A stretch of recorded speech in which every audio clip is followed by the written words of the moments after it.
there's a lot of murders that haven't been solved. A lot of people have been out here and they never find anybody who did it.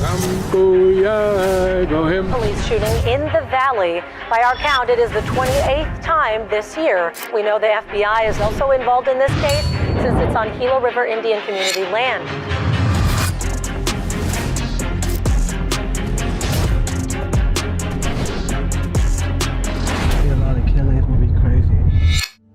For white boys like me, native reservations are hard places to access, and understandably so. Because I understand history, it makes sense why Native Americans can be closed off, resentful, and even downright hostile towards white folks. After all, many tribes have a similar story. European immigrants landed on their shores, starving and close to death, and many natives offered their help to help these pilgrims survive. In fact, our national holiday of Thanksgiving celebrates this very hospitality. Now, I know I simplified the beginning between the two groups, but what eventually followed were things like enslavement, frequent bloody battles, natives getting pushed from the land they had known for centuries, and smallpox wiping out 90% of the native population. Now, this isn't to say that the original Americans would have lived in some paradise world if it wasn't for the European settlers. The truth is, many tribes warred with each other, massacred each other, they massacred many settlers, and native warriors had some ugly practices like scalping their enemies. You see, no matter the conflict, things can get ugly when there are battles over resources, personal freedom, and valuable territory. It's just how humans are. But all things considered, Indians got the sharp end of the stick when dealing with the Europeans. They experienced numerous atrocities at the hands of people like Christopher Columbus and Andrew Jackson. But more on this later. We don't have time for me to ramble about history all day, so let's get into the people that we are meeting today. In this episode, we dive into the Gila River Reservation and see what life is like for the people from the Pima and Maricopa tribes. These people have had their fair share of battles ranging from water right disputes with the US government to fighting things in the community like obesity and drug addiction. But they've also triumphed on major levels. They've scored massive infrastructure deals with the government, as well as had fantastic success with their casinos. Enough of the talk for now, let's get into the episode.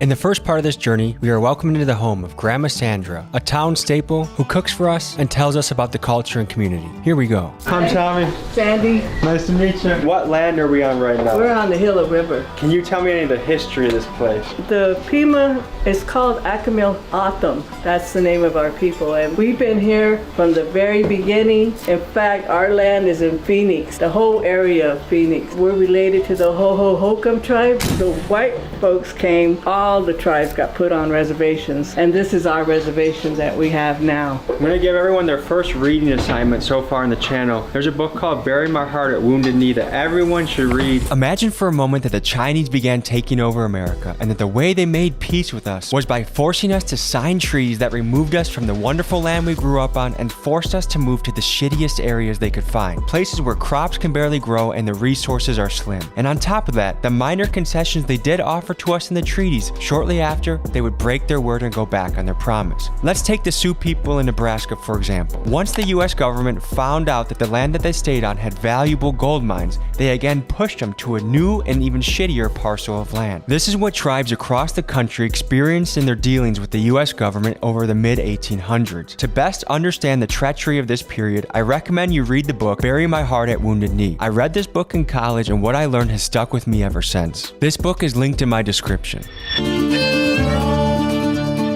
We get free health, well, in this state. I lived in Virginia and they don't have it there. And they might now, but my family has land here. We cause any problems, we could get kicked off our reservation. The casino has brought in a lot of money for us. How does that work? Does every person that lives here have a share in the casino? Because I've been in Seminole country where I think it's over 18, all of the kids get a certain monthly sum from the casino. Yes, ours is every 3 months, and when they turn 18, they'll get their money. Are there any benefits or perks living in the tribe, like you were saying, free health care? Well, this tribe here helps you pay your electricity. We don't pay water bill. We don't pay rent. We don't get taxed for our land. Let's talk about free housing in this area. From what I understand, when a tribal member comes of age, they will be built a house free of charge, and the size of the house will depend on how big their family is. Additionally, upon turning 18, this person will also receive a lump sum of between $50,000 and $100,000 to kickstart their adult life. And for supplemental income, for everyone on the Gila River Reservation, children and adults, they each receive a quarterly stipend ranging from $350 to $650. Now, this country has had a long-standing debate if these practices help or hurt a community. You guys tell me what you think in the comments. We're having our Thanksgiving dinner right now too. Is that a complicated holiday to celebrate? You know, I grew up in foster care and I never knew none of my family until I turned 25. When I turned 25, I came to look for my family. I found my mom and my dad. My mother's from here, the tribe, and my dad's from the Tohono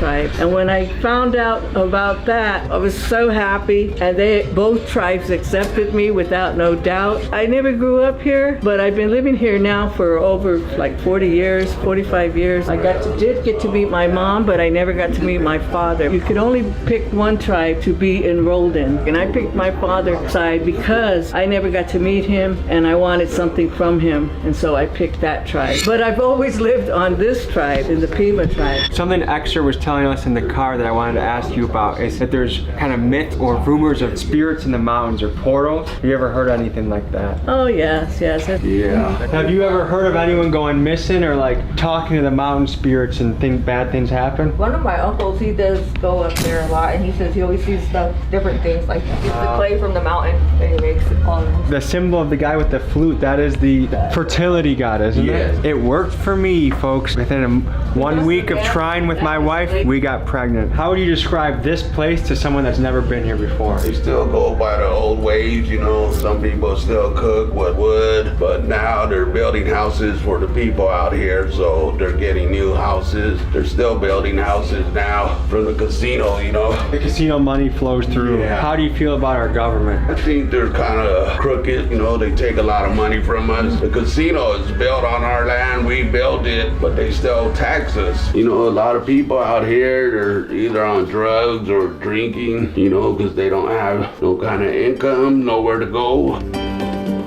What percent of people you think have a drug issue around here? 80% maybe. That's high. Is there a good hospital or is there a good amount of medical staff in the area that help with people? Yeah, they got a drug rehab out here, but you know, very few people go through it. On the 24th, I have 24 years of sobriety. Wow. For about 18 years, I did the Kamake AANA group here in our district. That's why I never grew up here on the reservation, because my mom and my dad were both alcoholics and they couldn't take care of me. And so I grew up in foster care. It's been awful. Why is it you think that alcohol is such a strong pull here? People can't figure out how to be happy being clean and sober. And we're all related. If we look at it that way, we'll all get along.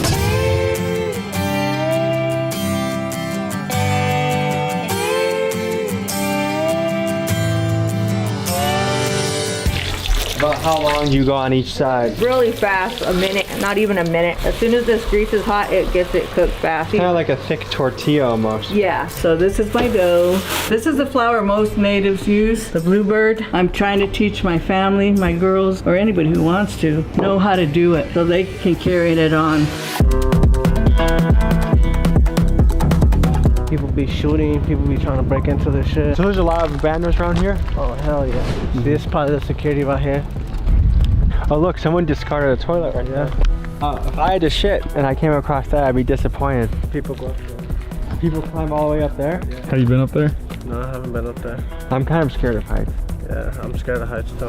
They somehow would be shapeshifters. Basically it's an old human spirit or something? Yeah, this used to be her little outhouse. I mean, this is where they used to sell fried bread. What happened? Shit, just time, people getting locked up. She didn't really have much people to help her, so this is what's left of it now. I hear the dust storm comes, it just comes right over that mountain, everything up. How often does a dust storm come? It can come whenever. Is there usually like one good dust storm a year? Yeah, it's a couple. That's the red chili. And pulled pork? No, this is beef. This is over 100 years old. Yes. How long do you think this took to make? Oh, probably a long time. Days? Yes. These are also over 100 years old. They're old too. There's something special about handmade. Okay, here's your sandwiches. The Navajo taco, all the tribes make that, and it's just beans, hamburger, cheese, lettuce, tomatoes, and that's a... Those are good. Thank you. This is gonna be such a gringo question, but I don't eat the husk, right? No. You can if you want. I didn't mean to embarrass we don't. myself, but...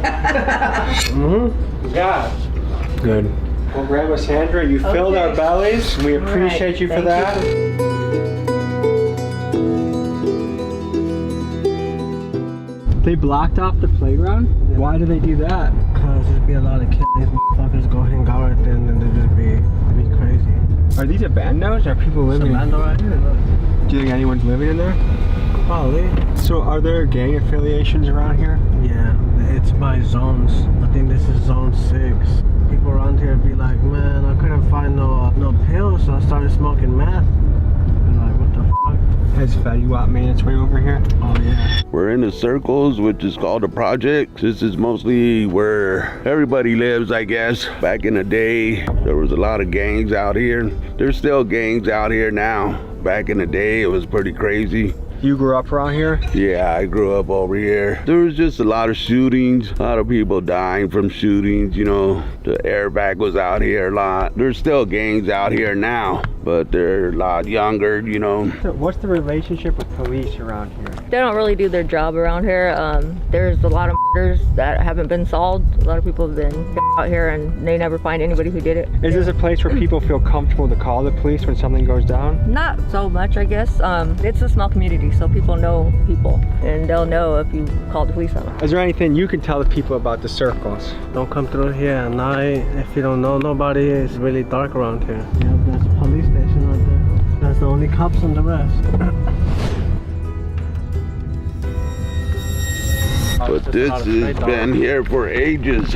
This was an old boarding school. Back in the day, my mom was in a boarding school here. She was small all the way to 13 when she came out of the boarding school. She don't really talk about it. I asked her, she just gets quiet. So, and they did a lot of, you know, the molesting and all that. Some kids died, you know, in their hands. It's crazy how much child molestation the Catholic Church has gotten away with. Yeah. We have got to talk about Indian boarding schools. These places were awful. In 1819, the Civilization Fund Act was passed with the intent to civilize natives and assimilate them to Anglo-Saxon culture. The stated purpose of this act was to kill the Indian and save the man. And in doing so, a few hundred schools were created and ran by the Catholics and other Christian denominations. Hundreds of thousands of kids were forcibly removed from their home, and in the loving name of Jesus, these Christian schools doled out beatings, forced labor, sexual abuse, and a complete crushing of native culture to these kids. With rulers, whips, and sticks as their tools of choice, nuns relentlessly played whack-a-mole on their native students. And if hell exists, these nuns are certainly there, and I hope Satan is playing whack-a-mole on them. And if this imagery isn't enough to infuriate you, imagine if the Taliban took over your town, took you from your parents, and beat the dog shit out of you at their schools until you converted to their version of Islam. That would be insane. And that's what this was like. And folks, I'm proud to be an American, 100%, but it's undeniable that we have some despicably ugly chapters of our past, and the best way to avoid making similar mistakes in the future is to study and learn from history. What does religion mean to you? Just going to church, you know, going by the Bible, doing good. My mom would bring us out here on the weekends and during the summer. So like, I went to church in Phoenix a lot. I didn't really come to church out here. Just when I got older, I came to church out here. I noticed you're wearing the Blackhawk hockey team. Yeah. What do you think when a professional sports team has a Native American as their logo? I don't really have a problem with it, but a lot of natives do. Could you imagine if they made a football team called the Whiteskins? That symbol in the middle, that's the man in the maze. That's the Pima's symbol. That's a good symbol for life. Yeah. I think we all feel pretty lost throughout life. Yeah. Sometimes you feel like you know what you're going, but for the most part, it's like, where the hell am I, right?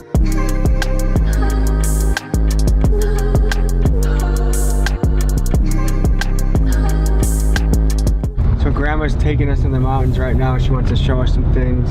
Stolen cars from town come out here and dump stuff over here. What? There's been a lot of bodies found, not here, but over in another section of the res.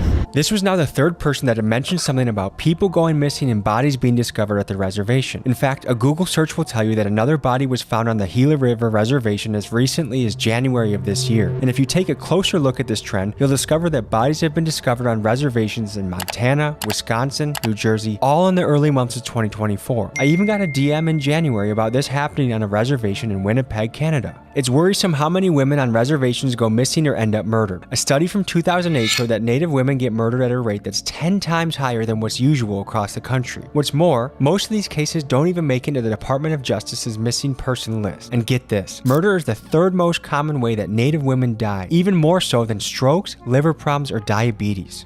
So it begs the question, why is this happening? And from what I can gather, there are two main factors. Number one, local law enforcement does not have jurisdiction to police a Native reservation. Instead, the reservation has its own police force regulated by the Bureau of Indian Affairs. For some killers, reservations are opportunistic places where they feel they have a better chance of getting away with their crimes. Combine that with the fact that Natives overall tend to not want to talk or cooperate with police, and you find yourself in an environment where murders are really hard to solve. Myself, I used to come up here, drive all the way up there. There's a road you can take, but it's been a long time. And I had a four-wheel drive truck, and I used to go up there and party up there, drinking and get high and all that. Yeah. How far is it off-road? Far.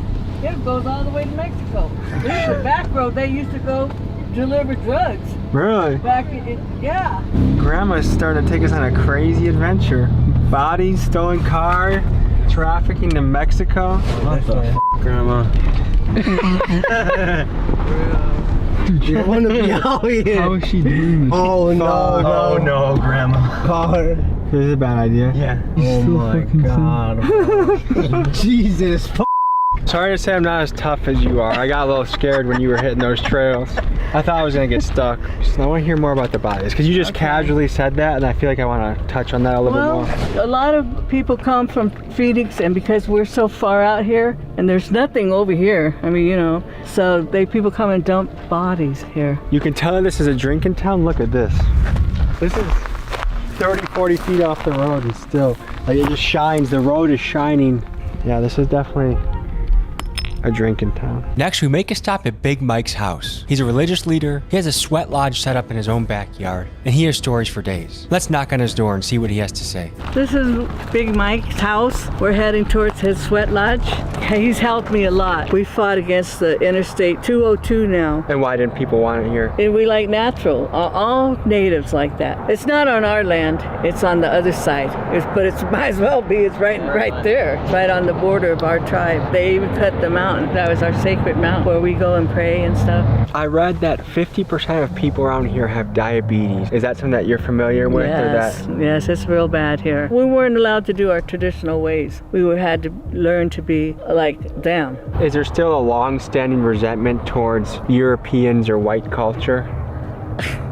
Yes, of course. The people that had to live through it, they know. I think it's more horrible than people could imagine. I don't think people know history that well, but if people do their digging and they research how awful it was. How America was, we weren't free to roam like we should have been. It was been taken. Good evening. Manchugim Tashquint. Winyamishki Jugim with Michael. Good evening. My name is Michael Tashquint. My traditional last name is from my great-grandfather, Tashquint. I'm here in the village of Komot. Southwest is what they call the Estrella Mountains, but to us, we call it Komot Doak. Komot Doak means thick mountain. You had 28 years sobriety. Yeah.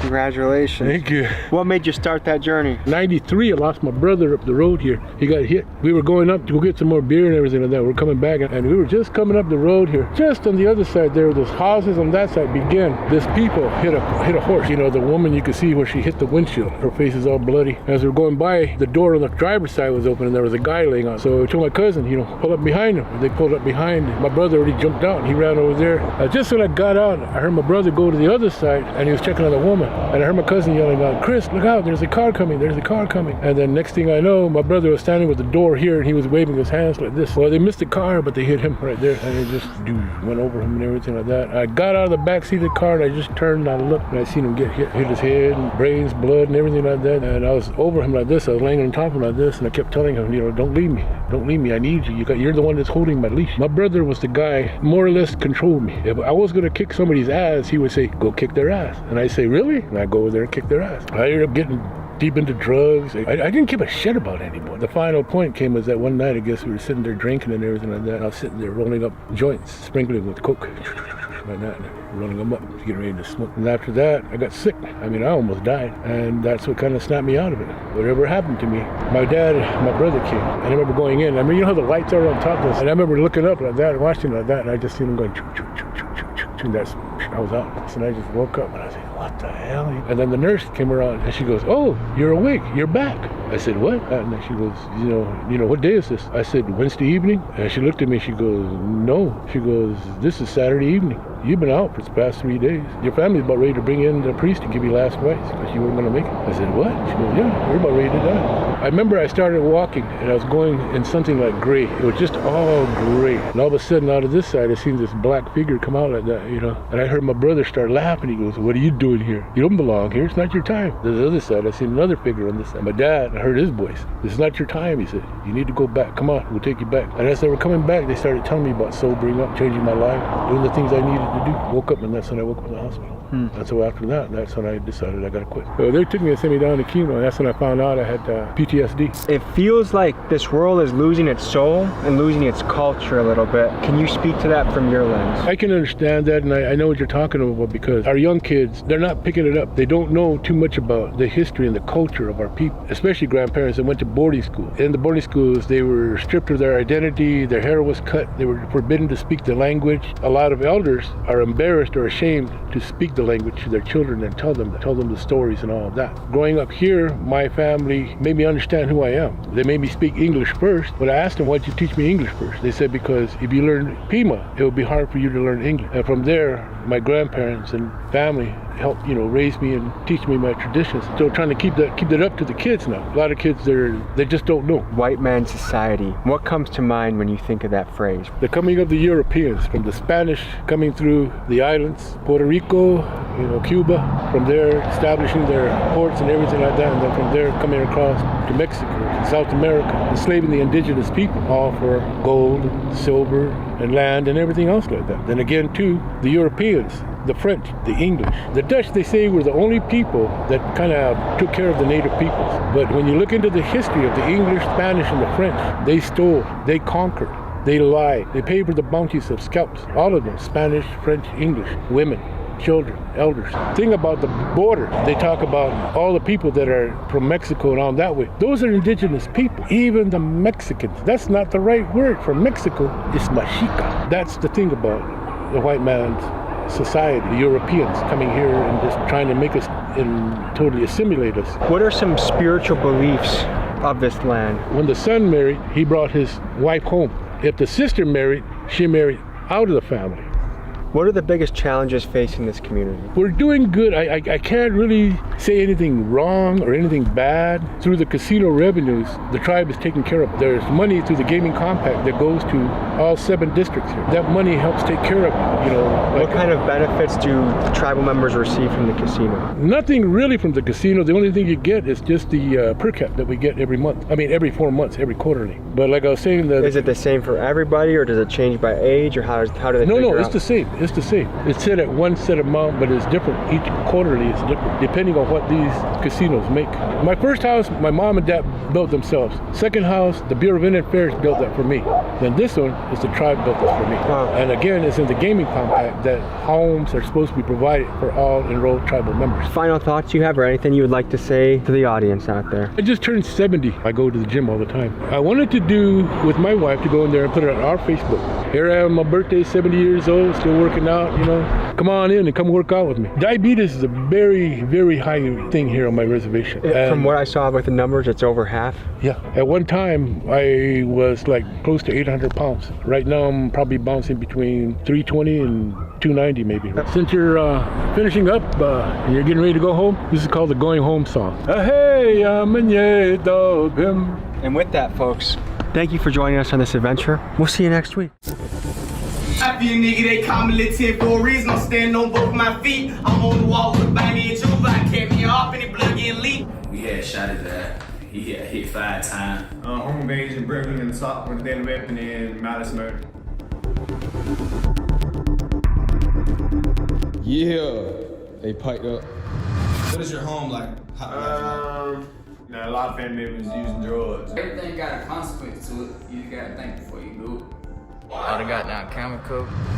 If you were to go back in time to the time when you did your crime, what would you do differently? Get that dumb ass hoe out the car who snitched on me.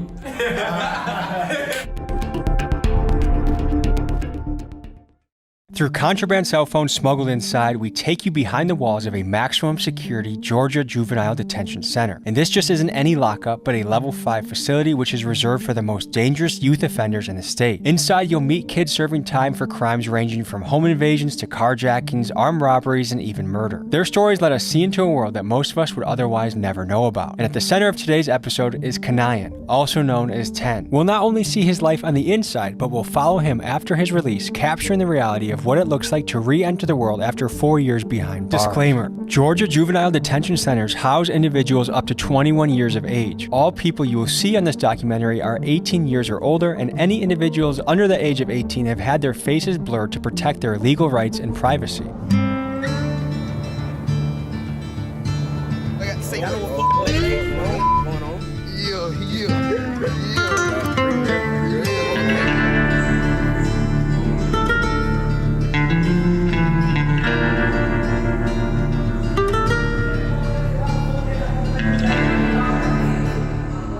Yo, what's up? Hold on. Before y'all folks leave, look, I know y'all don't know who I am, so let me introduce myself. My name Kanai. Tales from the cell, man. That's all this is. I'm in the juvenile right now, so keep watching. You might see something that you want to see. You might learn something new.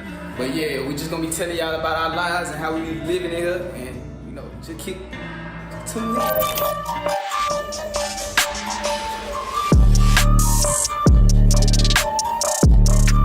Yo, what going on? Shoot, we finna get ready for school. Type stuff. Go to the little education thing. You know, I graduated, but I still be going down there and shit. Just to chill. Get out the pie, get out the dorm. But yeah, shoot, you know, pop my dough. Got a little breakfast right here. There's some little breakfast, man. Usually in the morning, shoot, I just got down and chilling out a little bit. Get me a little smoke on. What we really be on type shit. Get a little smoke on. Some tea, shit like that. Type shit. Pop out. So what's the jail schedule of the day? Oh shoot, wake up in the morning, them folks bring me breakfast back about 6 o'clock, 7:30. Then we'll go to school from 8 to 11. Weekdays, 8 a.m. to 3 p.m., these juveniles go to class much like they would out in the free world. And the intent of this is to get these kids equipped to leave their stay in jail with a high school diploma in hand, an essential step if they want to reform themselves and make an income that doesn't involve the streets. On paper, this is a very positive thing. But according to one insider, the classes are so watered down that they pass anyone that shows up regardless of effort, which isn't the best situation, but I guess better than nothing. Oh, we'll come back, eat lunch at 11 o'clock, go back to school like 12:30, stay in school like 3 o'clock, and come back. But I'm a graduate, so when I go to school, I don't do nothing like schoolwork, none of that. I just go like help people out. If anybody know anything, you know what this is, right? This is a gel packet. Hot Cheetos, Slim Jam, shit like that. Throw that thing all in the bag, put some hot water in it, press it down, compress it, smoothing it out, ball it up. Call them packets or bricks, whatever you want to call them. But yeah, I would give y'all a tutorial, but I already done made that bit. Pop out, go to school, as y'all can see, shoot. Ain't nobody on the block, everybody just not waking up. They in the room getting ready. You feel me? Wake up in the morning, pray, smile, reaches. Shoot. Every day really be smooth, but I'ma just, you know, I'ma just keep going throughout the day. Shoot, y'all folks just tune in. What type of time we be on? Going down to the gym. Alright, go to the gym right there. That's the kitchen up there. That's the A building. That's where all the staff be at up there in A building. That's education. That's where them folk go learn at, boy. Yeah. Yeah, they piped up this little control room, what they call the control center. After school hours, the boys have the opportunity to do work detail, which consists of jobs like laundry duty, kitchen work, and janitorial tasks. Yo! Yeah. This the other side over here. Dirty. No cap, this day right here. This what we be on like, shit. But this shit on the fucking suit. These positions are highly competitive and sometimes even fought over because these jobs allow the guys to earn a jail currency that is used to buy extra snacks. And these snacks are a big deal because without them, they're left with standard jail food, which is terribly low in nutrition and oftentimes not enough to feel full. Shower, look, shit, we going that bit. Going that bit like this, huh? That bitch spray straight down. That bitch got down, kill a nigga. This how the flow look. Got flies? Flies, all type of shit in that bit. Just be thugging it though.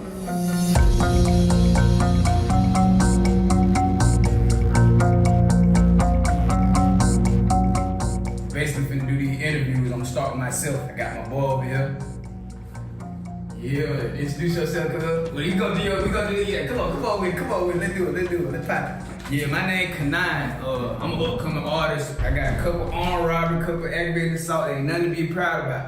I was at a hotel with my family and shit, and female and her family, my co-defendant now. A nigga was threatening her, he was drunk, and we had shot his ass. He got hit 5 times, me and my co-defendant. And my armed robbery shoot, I was just trying to get some money. I'm good, you know, we loaded out down that way.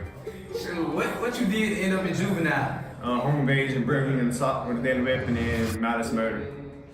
Okay, cool. Yo, my name YC. Obstruction of office, unlawful possession of a firearm, having a gun under the age of 18. Yeah, breaking and entering. Burglary, something like that. Yeah, burglary. My name's Jada, but they call me Lil Blue. No dirty.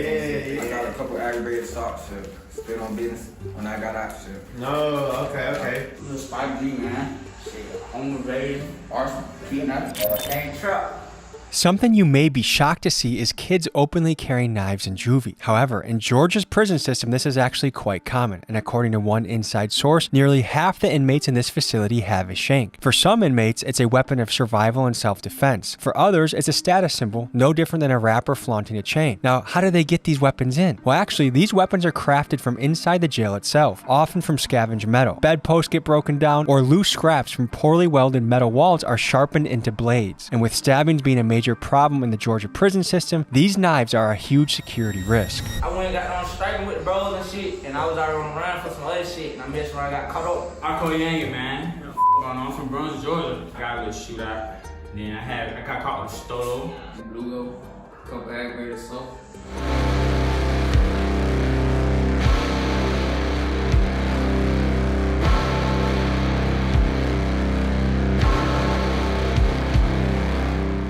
A little bit of what we be doing in these type shit.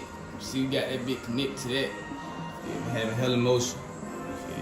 Yeah. How do you feel like about the juvenile system of Georgia? And it's straight bullshit. They give us the least amount of portions we get. First of all, we grown men. Like, you know, we ain't already fully developed where, you know, we gotta get to where we need to be, and they feeding us little bitty portions like. Well, the juvenile system, it don't make no sense because, you know, as young adults being locked up, you know, we need to be taught. Like, somebody sit down and be like, look, this is wrong. You know, you can do this next time. If you do wrong, they just put you behind the door. That's it. You just lock down. But it be some bullshit. Life's not running how it's supposed to be running.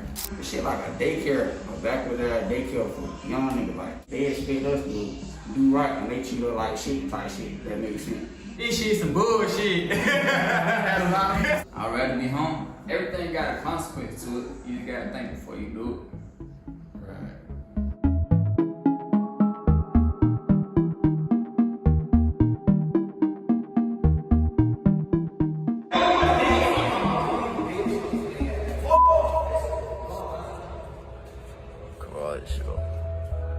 I done got down camera cover. They went and got down, open the door, man. I got shit. What is something that's been really hard for you to deal with while you've been incarcerated? Mama, I miss being with my family. Yeah, that sound about right. Food. Show these folks the food real quick. Y'all folks just see what we be eating down in the motherfucker. What the fuck? They did their thing with that motherfucker though. I ain't gonna lie to you. Come on, they did their thing with that motherfucker though. I might just eat that bitch tonight. But yeah, let's get back to that. I am flat being on block with guys, shit, that's cool about shit with my boy shit. That feeling really just knowing like world mind type shit. But I miss my family. My little brother. Your little brother? Yeah. Do you have any regrets about what you did, like, in the situation? Like, when you Alright, so look, I ain't just no menace, so I'm gonna tell you like this, I don't have regrets for I don't have regrets for the people who did wrong by me and my charges, but I do have regrets for the innocent people who got that stuff, you know, like stuff like that. So My situation is kind of iffy because like it was kind of like on some retaliation type stuff, you know what I'm saying? So I really don't have no regrets, but I'm not saying that like I'm a menace because, you know, I am like a normal person, you know what I'm saying? If I be wrong by somebody innocent, I probably, you know, I would feel bad. I could have moved smarter. That's my regret. I could have moved smarter. Hell no. If I probably regret not doing shit smarter.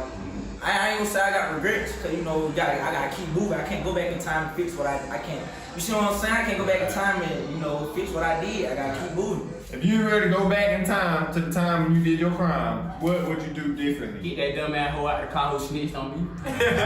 What are your favorite things to do, like while you're inside incarcerated? We just I like to hoop, man. I like to hoop and make music. They call me Lil 10 for a reason. I'm standing on both my feet. I'm on the wall with a banging Juvenile. Kept me off and the blood getting leaked. He said shit that he wasn't supposed to say in that field. The pussy ain't so they read. I got a ride with that found my heel. Who the hell told these niggas I ain't slanging here? YouTube, watch TV and shit. Like YouTube and all stuff like that. Cool. Weed.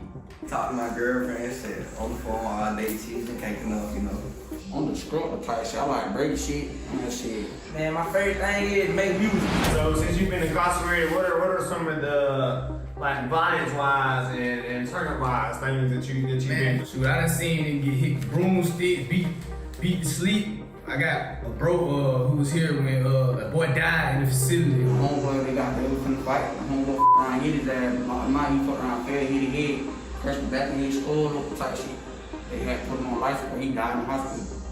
Anyways, me and another youth had popped out to go to another cottage, which is another like housing facility, to get some wash powder so we could wash our clothes. And we went out there, you know, the partner that I was with, he was new, so didn't nobody else know him. So it was two blood members, you know what I'm saying, they were cool with me at the time, you know what I'm saying, we never had no smoke, nothing like that. They pulled up, we chopped up. They asked my partner who I was with, he was like, what you mean? He was like, shit, 30 guys, straight took off on him. They tried to jump him. There was two people, they big now, same size as me. So I grabbed one by the shirt, started going in on and shit like that. When we punched him, he had a detach pipe. When I say a detach pipe, it's kind of like this, but it's what they do detach with, like our doors, so it's probably like this and straight steel. So somebody had to tie it around their fist.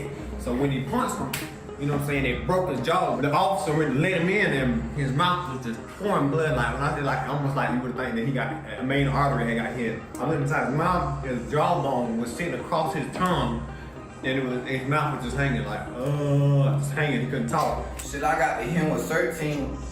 And goddamn, they had jumped in the room and I ain't never seen no shit like that. It was me and the bro got him, he done slid me a shank. I ain't know what going on cause I just got there, but I fucked him cause I know him from somewhere. Goddamn, he put me on game like these boys finna try to come after me cause you know, I ain't finna give him my food. I ain't no shrimp ass nigga, so goddamn, when them boys jumped straight, pull their ass out and goddamn, they still on OB to this day, but shit. I fuck with this little female type shit. The nigga fuck around and milk that ass, I beat his ass, like I punched that 2 times, he dropped. Now I stumped his ass till I seen blood. I thought he was dead. He was asleep for like 15 minutes, but he ain't that up. What is your home like? A lot of family members using drugs, you know what I'm saying? That was the main thing, you know what I'm saying? It was very, due to the drugs, you know what I'm saying, it was very dysfunctional. There was a lot of shit going on there, you know, at one time. I feel like I needed this in my life to help me. If I did not have this, I probably would be somewhere all bad. Does ever happen in Juvenile? There was actually 2 cases. This boy came running out of the unit in Cottage 6, matter of fact. And he was like, he trying to rape me, he trying to rape me, he raped me. He was crying and everything. So, yeah. And then we had another case. You know, we used to pop out the units at night and like these windows, how they like this. But, you know, he could see into his window and seen this other boy fighting for his manhood, like, finna get took. And so the boy ran and told. And when he ran and told, the boy had already got took.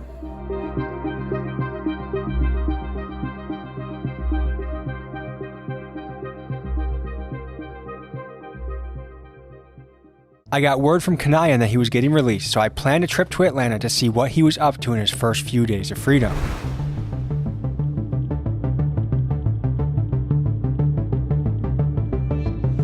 Alright, today we have a very interesting story inside the walls of Juvenile Hall. We're on our way to meet, he goes by 10 and also King Canyon, if I'm saying that right. I think I saw an Instagram post of his posted up in juvie. I think he was rapping, and I was just like, I want to talk to this guy. I see talent in this kid. I see wit and intelligence in this kid, and I see potential. He's laying low right now off in the suburbs. His family's keeping him out of trouble. But we're gonna see what a day looks like in a guy that is freshly released from juvie. You got some fancy drip going on right now. We're really on the block right now, huh? Yeah, nah. This is the burbs, huh? Hey, we done came, we done elevated, nigga, from the trench, elevated from the trench, no cap. But is it fair to say we're in the suburbs right now? Oh yeah, this the birds. We in south side of Atlanta right now. I just came home for doing 4 years, so you feel me? You were there for 4 years? Yeah. So why are we in the suburbs right now? Basically, shoot, when I came home, my mama don't got no spot, so shoot, auntie got down, we just stay at my auntie spot. Came home, so I had the ankle monitor on for 30 days type shit. I just came out like 7 days ago. So are you here to kind of protect yourself from getting involved in more shit? Yeah, hell yeah. Is it working? Yeah, it worked, for sure. What was the first thing you did when you got out? I really couldn't do nothing, bro. I was on house arrest, bro. And what's your plan? Right now you're in an extremely nice, safe, secure location. What's your 30-day plan going forward? Oh shoot, well just know like some mixtape coming out, like you feel me? Is there a pressure right now of like make the right choices, do the check-ins? Because I'll say I'm also on probation right now. Right. But I'm managing my case, I'm on it. Following the rules of probation is a big deal. If you violate them, you can end up back in jail. And I know this firsthand as I am currently on probation for a base jumping documentary I made in Detroit, Michigan, much of which you can see early on my Patreon, as well as other exclusive episodes. But back to Kanayan's probation situation. In his first 30 days out of jail, he had to spend them on an ankle monitor, and for an entire year, he has to follow a strict set of rules. The biggest things he has to stick to are no drugs and no crimes. And while he is allowed to be around other gang members, he cannot handle or own a firearm until 2026. On top of that, he must check in twice a week with a probation officer. So keeping his nose out of trouble will be a top priority if he wishes to avoid returning to jail. Everybody gonna expect you to fail. They gonna expect you to like fall, but you gotta show them. Even if they saying shit like Tim, we know you got that shit, like we know, they still expecting you to fall because it's imprinted in their brain that you gonna crash. What did you learn in your time there? What did you walk away with?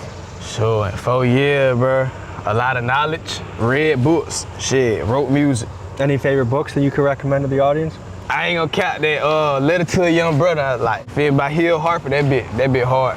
I read for real, nigga probably gonna be like, he gonna freeze up. I read for real, nigga. What's one of the hustles you've started since you gotten out? Oh, so shoot, I've been DoorDashing, Instacart, Uber Eats, all that. Since I came home, bro, don't nobody wanna hire me, bro. I need a job. What job would you take if they could give it to you? Like, what job do you want? I want some shit making $1 million a day if I wanted a job. But nah, we being serious though, I just applied to some shit like for $20 an hour. If King Kanayan is serious about leaving the fast money of the streets behind, one crucial step for him will be securing a stable income. And since his release, he's begun DoorDash and spending up to 40 hours a week hustling in this new job. Here he is in action. Oh, y'all know what it is, man. We back. For real, like Uber Eats, we finna make us some money. We finna hustle, no cap. Did what I've been doing since I parked out. These folks don't wanna give me no job. The background check keep coming back, man. You feel me? So get what? We just finna make us some cheese. Ooh, that's nice right there. Yeah, I appreciate it, homie.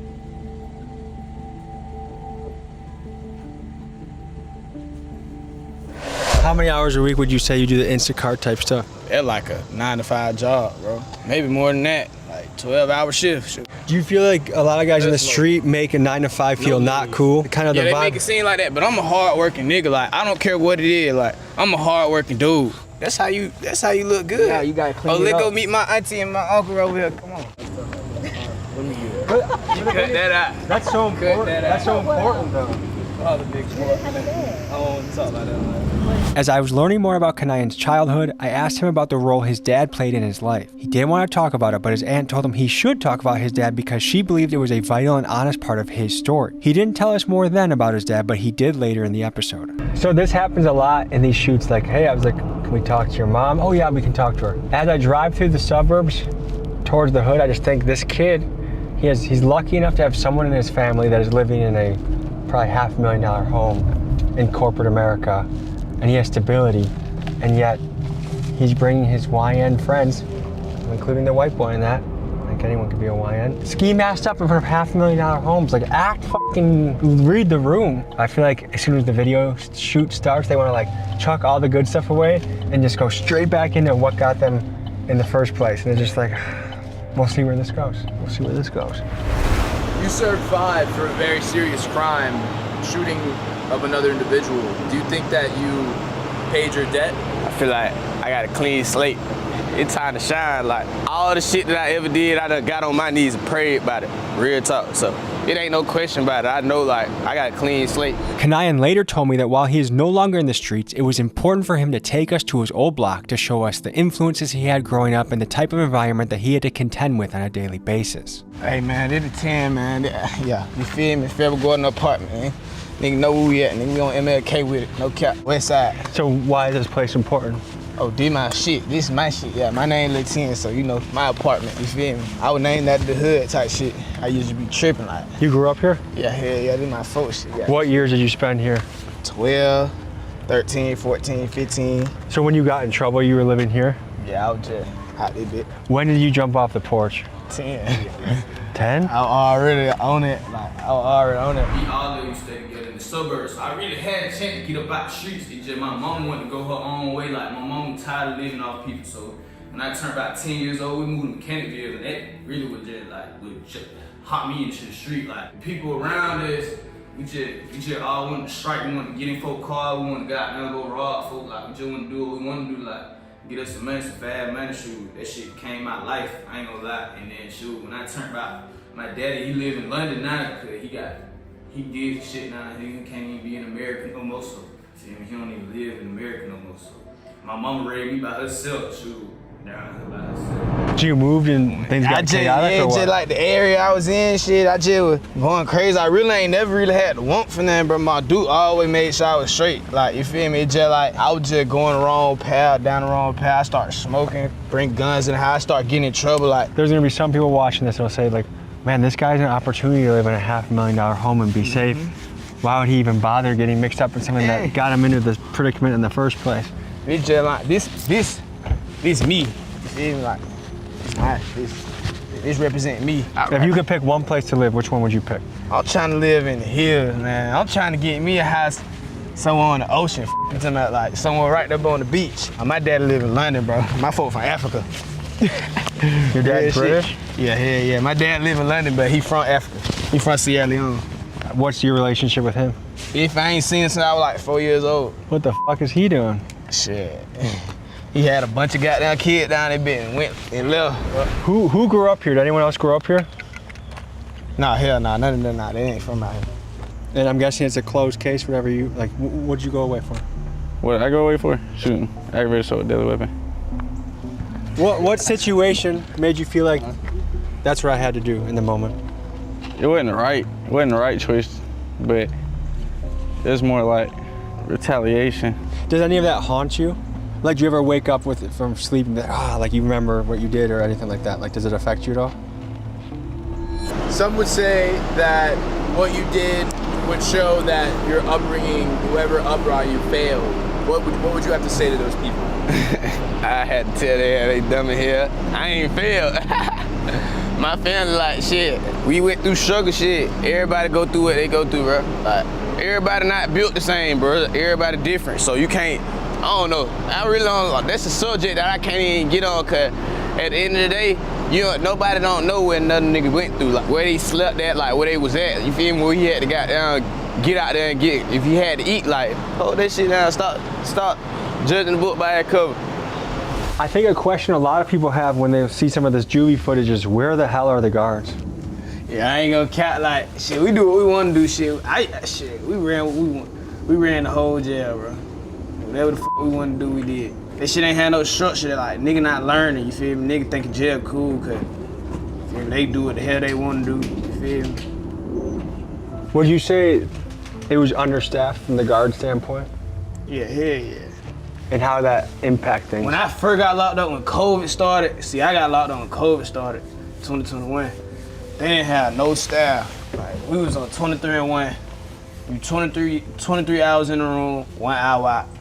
And you get a shower and a phone call. And your ass better goddamn get you a book before you go back in that bit. How is the food in juvie? Man, that shit like school food, bro. It like that food that you get in elementary school, in the cafeteria. And are you worried at all that by They're gonna try and violate you for showing them the conditions inside juvie? At the end of the day, sure, it falls on them. They not supposed to have contraband in their facilities. When is Big Blue coming home? Like April. Do you plan on linking up with him when he gets out? Yeah, my boy Blue, yeah, I can't wait till Blue come home. He loyal, that's one thing I tell you, like, he stand on all his morals, so he real in my eyes. Do you think juvie actually helps reform people, or do you think it's just the next step to institutionalizing people? I mean, shit, to me, juvie like, however you is as a person, cause a lot of people come from bad homes, so they traumatized, you feel me? So Would you say you came from a bad home? I wanna say I came from a great home, you feel me? I wanna say my mama was great. I just was so caught up in everything that was around me at the time. Juvie put me at a place where I could focus on who I wanna be. If anybody ever tell you you can't do shit, take that as your motivation. You ain't never gonna win if you don't get up and try, bro. Real talk. I was just sitting in the trenches, they let me for dead. I'ma start giving the fuck when they put a little money on top of my dreads. I got a whole lot of guns, but I'd rather be me a nigga like Craig. Tell me that you really love me, I'm just a nigga you want instead. I'm that little nigga who always had to have some bread. I'm that little nigga who fell in love with 40s and 556. I'm that little nigga who sat on 23 and 1 and all he see is red. I'm that little nigga who spent on your partner, boy, you was just me when I slid.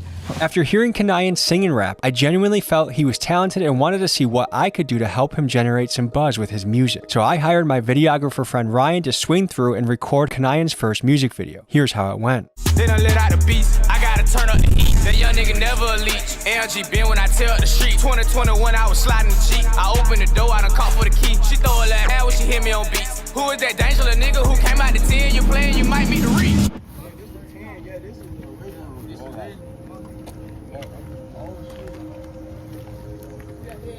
Y'all niggas should stay right there, man. I been gone for you right now. See over there. Oh, you got out. Oh, he mud. Yeah, I'm messing. I should be gone. I just sat down.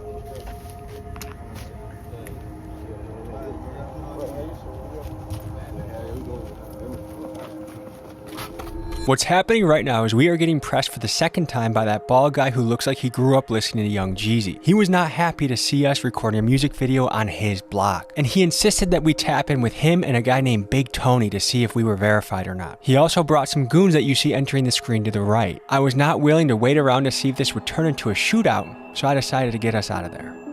What just happened at that apartment complex? Sure. Some old nigga from back then got down like. Nah, not even from back then. He new to the apartment. Yeah, like nigga. How long did you live there for? Yeah, we been out there. We been out there for 2017. You guys didn't know who that guy was? Nah, I ain't never seen that nigga in my life, bro. Yeah, like that nigga not from the hood. He not from there. So we're gonna end this episode. I think it's kind of a cool thing. Like, okay, you have a fresh start.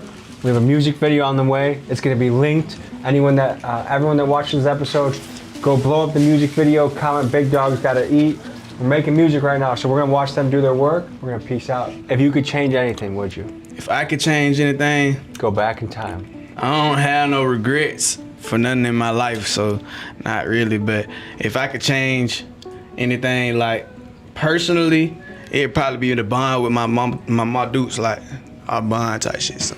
Folks, that was a look into a maximum security juvenile hall and the life of Kanayan, a kid who is in the system but recently released and starting a new chapter in his life. To see more of King Kanayan and his music, click the link in description. And finally, folks, I need your help on a story I'm working on. I'm investigating prison conditions in Georgia, and I'm looking for a current or ex-guard that I can interview, and while showing your face is perfect.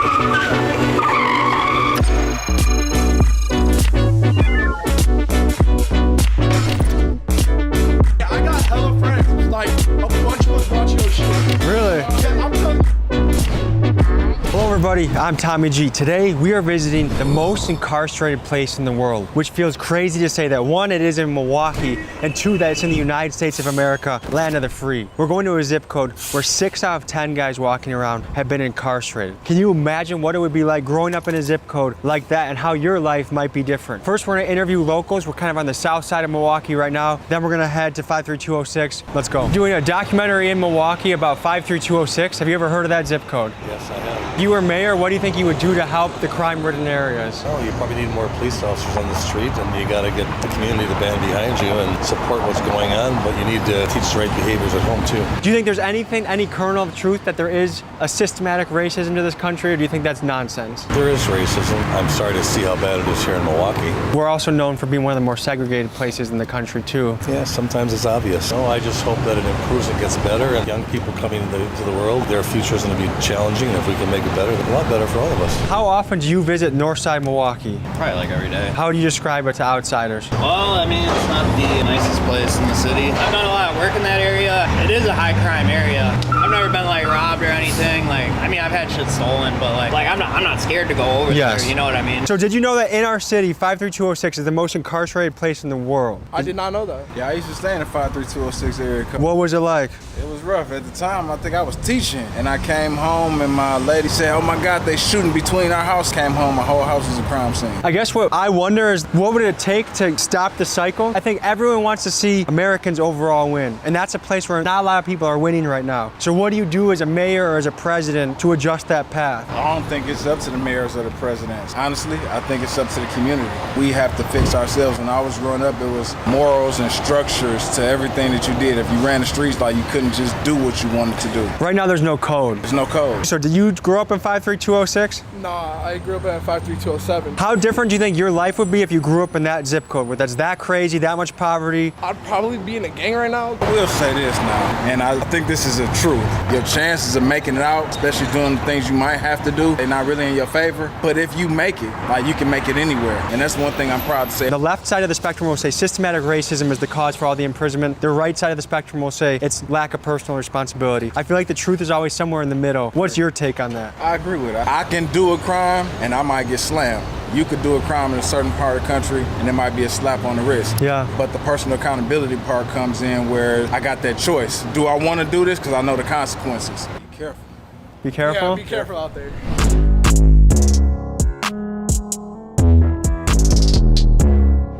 All right, so we're officially in 53206 right now. I got one of my buddies here. He rolls really smart around the city. He's an entrepreneur. Let's talk to him. What's up, big dog? Good to see you. Look how fresh this guy looks. One day, hopefully, I can move like this. I fucking love it. He shows up sometimes with a bodyguard. Entrepreneurs have this mindset that they can always win, and he's like that. This is 9th and Center that we at right now. So this zip code has a ton of abandoned houses. If you zoom in on that house over there, you can drive down a block and maybe out of the 20 houses, 10 of them look like that. Yep. So you're a successful man. You're a guy I admire how you move. How did you come from a zip code like this, and what principles guided you into success? I ain't gonna sit here and act like it was easy, man. It was real hard. A lot of pain, man, just capitalizing off of the pain. This is potentially the most incarcerated place in the world. 6 out of 10 men walking around. Does that sound consistent with your experience here, of that many men you know? Of course. I got a lot of family members, man, currently locked up right now. I got an uncle that's doing like 25 years right now. He's been locked up since I was born, man. If you don't mind me asking, what gets him 26 years? A self-defense. He got charged with murder, man, trying to get him out now. I was just like one of these young kids out here stealing cars. Did you ever get caught? By my mom, so I was grateful for that. We're both athletes at the same school. I wrestled at Whitewater. He played basketball at Whitewater. What credit do you give basketball in turning the shape of your life? Man, I would give basketball probably everything, man. Do you feel like the justice system is fair, or do you think that it discriminates against certain groups of people in this country? It discriminates against certain people, man. Yeah. If you don't mind me asking, what did you get incarcerated for? I was young, man. I was running from the police. I thought that shit was cool. Did you get away a few times before you got caught? Yeah, hell yeah. Was that like the coolest adrenaline rush you've ever experienced? Yeah, man. Yeah, but I wish I could take it back. How long do they give people for a high-speed chase? Back then, the officer got killed on Silver Spring. Because he crashed? Yep. So they was trying to set examples for everybody. He gave me 10 months, almost a year. It was a time out away from all this shit. And I feel like I really needed that time because When I came out, I was a better person. The thing that we're highlighting in this story is that this is arguably the most incarcerated place in the world. Hell yeah. What do you think about that? That's horrible. It's horrible. And that's true. Yes. That's very true. I'll be watching plenty of documentaries about different countries, like shit in Canada. Motherfucker got caught serving weed to the undercovers and shit. Man, this motherfucker got probation. If they do that shit here, then motherfucker going to jail for 3-4 years. They shouldn't be in jail for drugs, period. They still want to call it a war on drugs. War over, drugs won. Whatever table they sat at and thought about, oh, well, jail would be the solution to the problem. No, they need to go back to that table. They need to rethink that system just all the way fucked up. They pimps. They the coldest pimps in the fucking world. That motherfucker get like 60,000 per person who get incarcerated. It's crazy that prison is a business, isn't it? It is, and that's why they can't shut that motherfucker down. So the only thing we got here is prisons. One day they'll be teenagers and they'll be faced with temptations on how to make decisions. What will you do as a parent to make sure your kids don't follow the wrong path? Well, me personally, I try to hide certain shit from them, but I also let them see certain shit, and I talk to them. We have conversations about everything. I want them to know they come talk to me about anything. If you were mayor of the city, what would you do differently to change the cycle of this zip code? We might have a Kia boy up here. No bullshit. I saw the mask, I saw the Kia. They gotta have something for these kids to do, ain't nothing for them to do. You close down everything, all the after school programs. Our parks just getting redone. But if you go to Whitefish Bay and shit, man, they parks are fucking gorgeous. Yeah, and it's flooded with kids there. I swear to God, our parks, no. That's definitely them. What's up, fellas? All right, guys, so the story I'm covering today is that no one gets locked up more than in this zip code. How does that feel to be a young teen to grow up in a zip code like this? What was it like? That shit crazy. Motherfuckers out here in stolen cars, smacking, getting grind. Just like, look at her pumping the fucking stolen car. What's going on? So did you guys grow up, like, did you know any people in your, like the older guys in your circle? Did you see people go away? Hell yeah. And how did that impact your life? How did that make you Shit, think? motherfuckers come and go. Yeah. That shit, oh, motherfuckers come and go. That shit don't. So is it something that's just not a big deal and just kind of just expected? It's just what happens? That shit's come and go. Friends come and go. Girlfriends come and go. All that shit come and go. Move on with your life. Fortes come and go. Exactly. Cell towers come and go. Stolen cars come and go. So do you guys feel like there's enough stuff going on for kids in the summer? Like there's enough sports programs, there's enough after school programs? Hell no. Are you guys playing any sports this summer? No, I'll be playing basketball. Yeah? Do you ever play 21? 21, hell yeah. Maybe one day we'll have to meet up. You'll probably dunk on me, but we can play some 21 one day. All right, it don't matter. But to me, a sport changed my life. I've wrestled, I've done jiu-jitsu and kickboxing, and that stuff changed my life because it gave me discipline and focus. Do you feel like those opportunities are here in this zip code for kids to chase? Y'all see what be going on? Shit, look what everybody doing. Driving stolen cars and shit. I guess growing up here, did you feel like you always have to be kind of cautious on your pivot? Yeah. This Milwaukee we talking about. This Milwaukee. Does the idea of prison ever scare you guys? Prison? I mean, I don't like going to DT. I mean, I ain't never been to prison, but I've been to the county and HOC. You can't go in there scared. Not scared of the people in there, but scared of the time that you waste in there. The time. Because that could be a long time of your life. That I don't even like going to jail. On the hood, I was in there for Christmas. I seen you recording that Red Launcher. I was locked up at that time. I could. That Red Launcher, then he interviewed everybody. That's misdemeanor case. He's gonna get right back out in 3 weeks. So let me ask you this. If you were mayor of this city and you wanted to make this zip code in particular a better place for kids like yourself, what would you do differently? To be honest, the police ain't doing their job. They ain't doing their job. They want to flick their eyes, but once they get like 4-5 blocks ahead of their eyes, they want to turn them lights off. Because they know they gonna kill themselves trying to get behind a stolen car. So basically it's so treacherous that the police give up. Yeah, they scared for their life. I would be they too, might try to dude. bend one corner the wrong way and smack out. Boom! I'm good. All right, fellas, any final thoughts? Yeah, just stay right here, man. Well, downtown and fuck the mob. Downtown the mob, nigga. Fuck PMR, nigga. I don't care. Do you guys want us to blur out the license plate too? Yeah.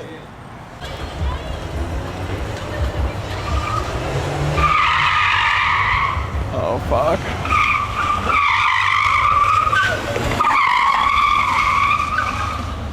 Okay, none of that.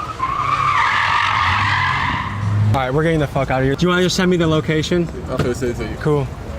I get it. These kids want to be cool, and I know that's how they think it's cool, but like having two people having to stop in traffic because you almost hit them is cool. It's like, dude, I wish I could put you in a wrestling program, work you out twice a day, you'll become a fucking savage. It is what it is.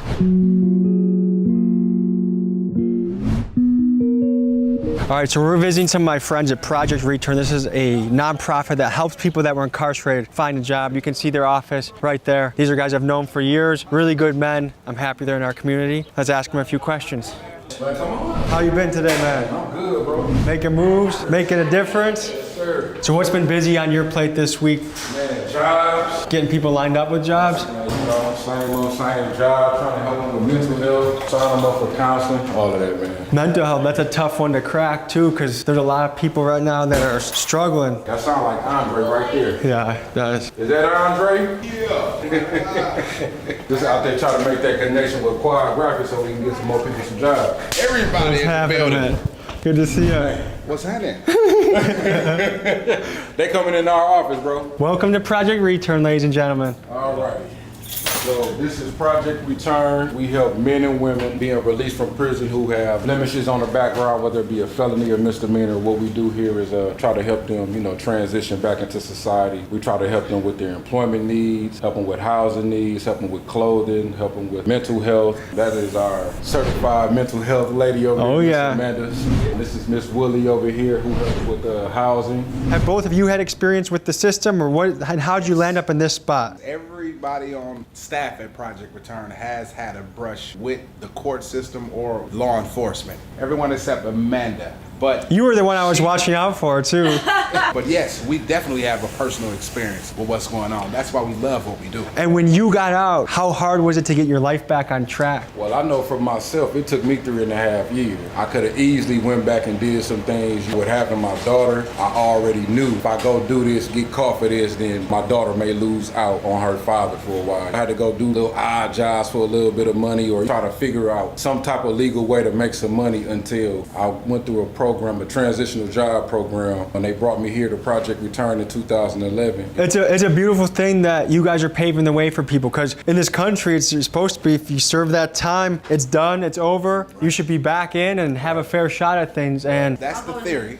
Yeah, that's the theory. But the practice is society still holds things against you. When we first got out, it was a struggle. Temporary jobs, under the table work. The key here is, one, changing yourself, and two, an opportunity there to help you out. Me and Brian was blessed with the opportunity, and all we needed was one opportunity. We ran with that, and now we both successes in our own way.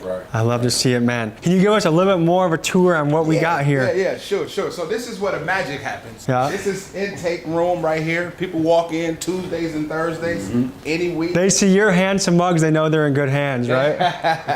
This is where intake happens. This is my office in here.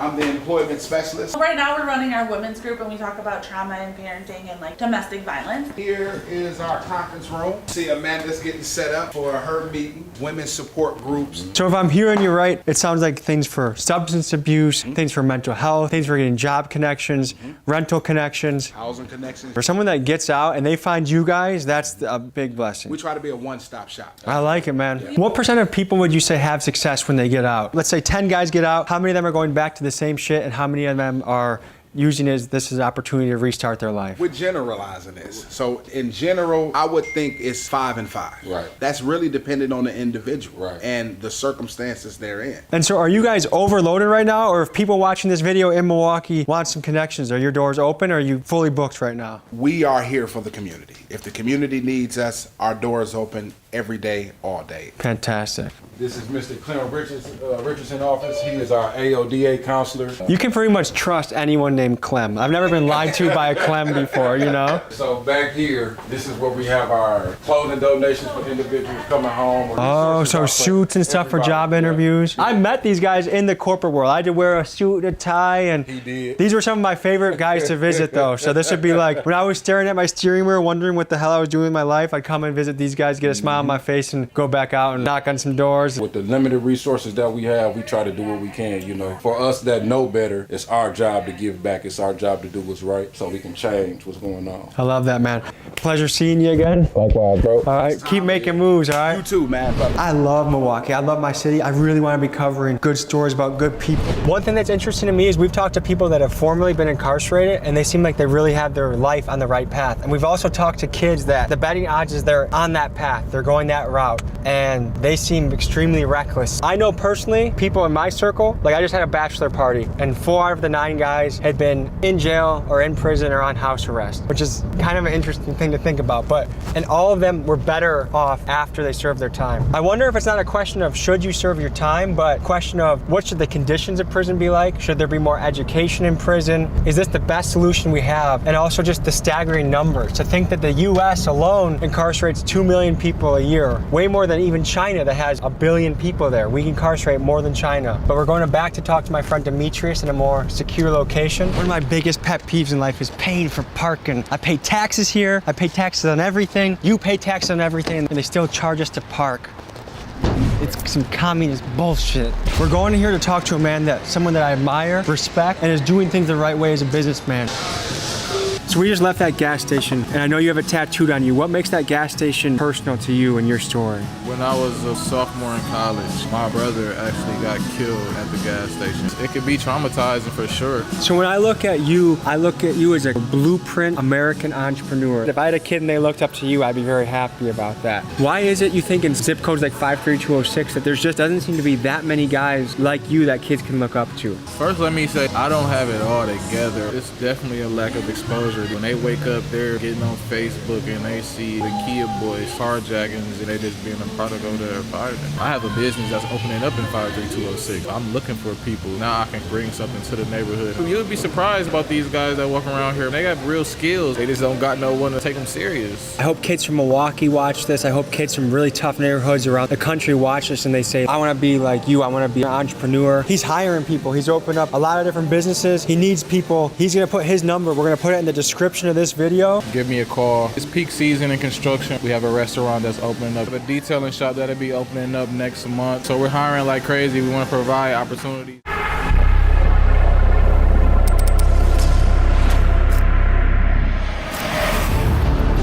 what I call mucho security. That's not a good sound. Is it weird to imagine that we could literally be 15 to 20 miles away from definitive proof that we're not alone? What was this being wearing? Military uniform just like mine, but it was very, very clean. We're very close to going to prison right now, that's for sure. More security. More security right now. Today, ladies and gents, we wrestle with some of the wildest questions and mysteries of our time, such as are aliens real? Are UFOs cutting-edge technology from Earth or perhaps from another planet? Why is Area 51 one of the most secretive bases in the country? And what is it that our government is hiding from us? In order to uncover the truth, we assemble a powerhouse team. First up, James Fox. This man is arguably the world's premier expert on UFOs and alien encounters. He's dedicated the last 30 years of his life investigating these claims, digging deeper than perhaps any human alive today. Next, we speak to Jason Sands, an Area 51 insider and employee turned whistleblower who gives us his first-hand testimony of his experience. Then we got Avi Loeb, a Harvard professor, astrophysicist, and one of the brightest minds on the hunt for extraterrestrial technology. And finally, we speak to various people who claim to have had alien experiences themselves. In this episode, we infiltrate the legendary Area 51, both under the cover of darkness and in broad daylight. And you'll have to stay to the end of the episode to see what we did and what happened to us after we breached security and set off the alarms. Join us today as we tackle one of humanity's greatest questions. Are we truly alone here on Earth, or do we have visitors from other galaxies walking among us? The truth, folks, might be stranger than anything we ever imagined.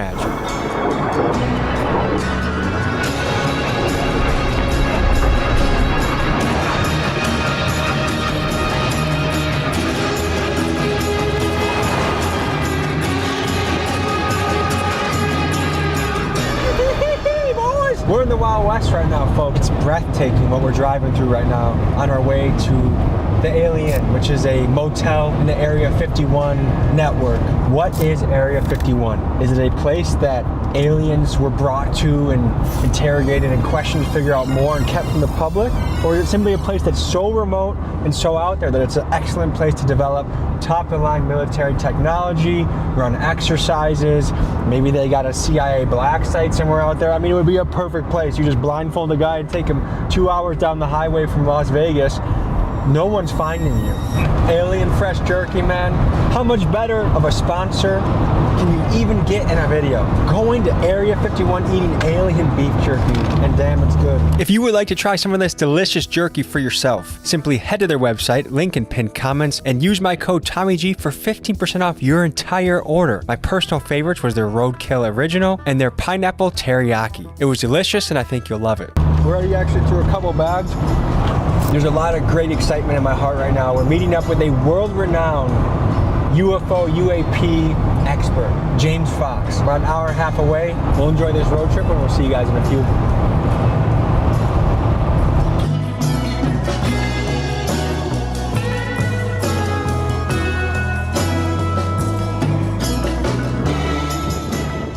So we're halfway to the alien, and already you can tell that there's an alien culture that just permeates around here. The gas stations have aliens in them. It's just so remote. I feel like this is just one of those bizarre places where everyone has some sort of story where they saw this thing in the air. Heck, I have one of those stories. I remember in high school, we were in the back hill in this retention pond. If I had my own phone, I got it on my phone. Like there was something moving in the air, and I saw it. Like I know what I saw. Who knows what the explanation is? Let's keep driving.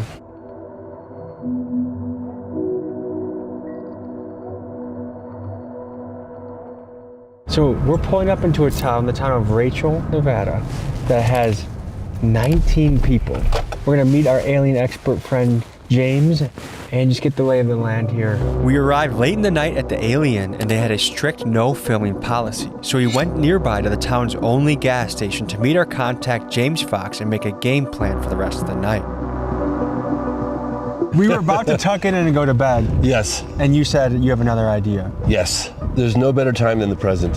And we're out here, and we're not going to see anything if we don't try. Let's take our asses out to as close to the base as we can possibly get to without risk of being arrested and or shot. The use of deadly force is authorized. So kill on sight. It's real. They're not around. If you were to hide super secret craft of non-human origin anywhere on Earth, when you come out here, you can see this would be the perfect place to do it. Is it fair to say this is one of the most top secret places on Earth? This is the most top secret place on Earth, yes. Right now, we're gonna go out to probably the most famous mailbox in history. It was the infamous black mailbox, but it became so famous because like, when you get to the black mailbox, you'll see a dirt road. It's completely unmarked. There's no road signs. You turn off, and that's the point where you go in on the dirt road to the base for about 20 minutes, and then you get to a sign that basically, and you'll see security. Like if you go beyond that sign, all bets are off. So the black mailbox, I think, got so famous that it might have been stolen. I heard it might have been recently replaced. We're going to find out right now. Is that our first destination? That's our first destination, yes. Let's get hopping. Let's go.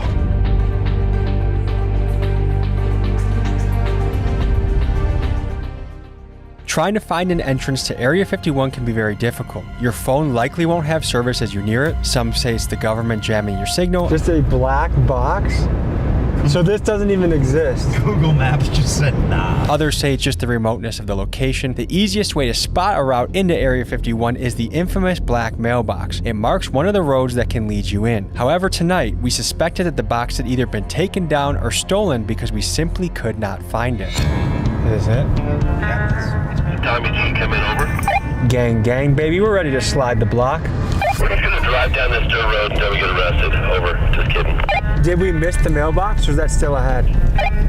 I think we missed it. We'll see a dirt road connecting to this road in the next mile or so on the right-hand side. Over. Turn our lights out. They'd never know we were coming. Over. Isn't it weird to imagine that we could literally be 15 to 20 miles away from definitive proof that we're not alone? 15 to 20 minutes away from information that could change the entire world. Yep. What has motivated you to dedicate your entire adult life to chasing down and researching these things? Imagine if our government had definitive proof that we're not alone in the universe, whether you believe it or not. But if you felt that was true, could you just walk away easily from that story? I feel that every man, woman, and child has a right to know, and I feel it's an incredibly important and significant piece of the puzzle, and it's difficult to walk away from. I have to give huge credit today to my friend, Julian Dory. He is the key behind all of this happening, the connection to James Fox. He was the key behind the Trump assassination video, and he's the key behind the Scientology video that we have in the works as well. The show love to Julian, links in the description, blow him up, comment Big Dog's gotta eat, and thank you, Julian. Guys, do you see that red light off in the distance, kind of at our 1 o'clock?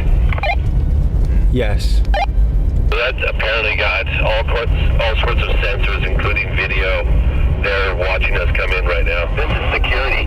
This is definitely security up there. No question, over.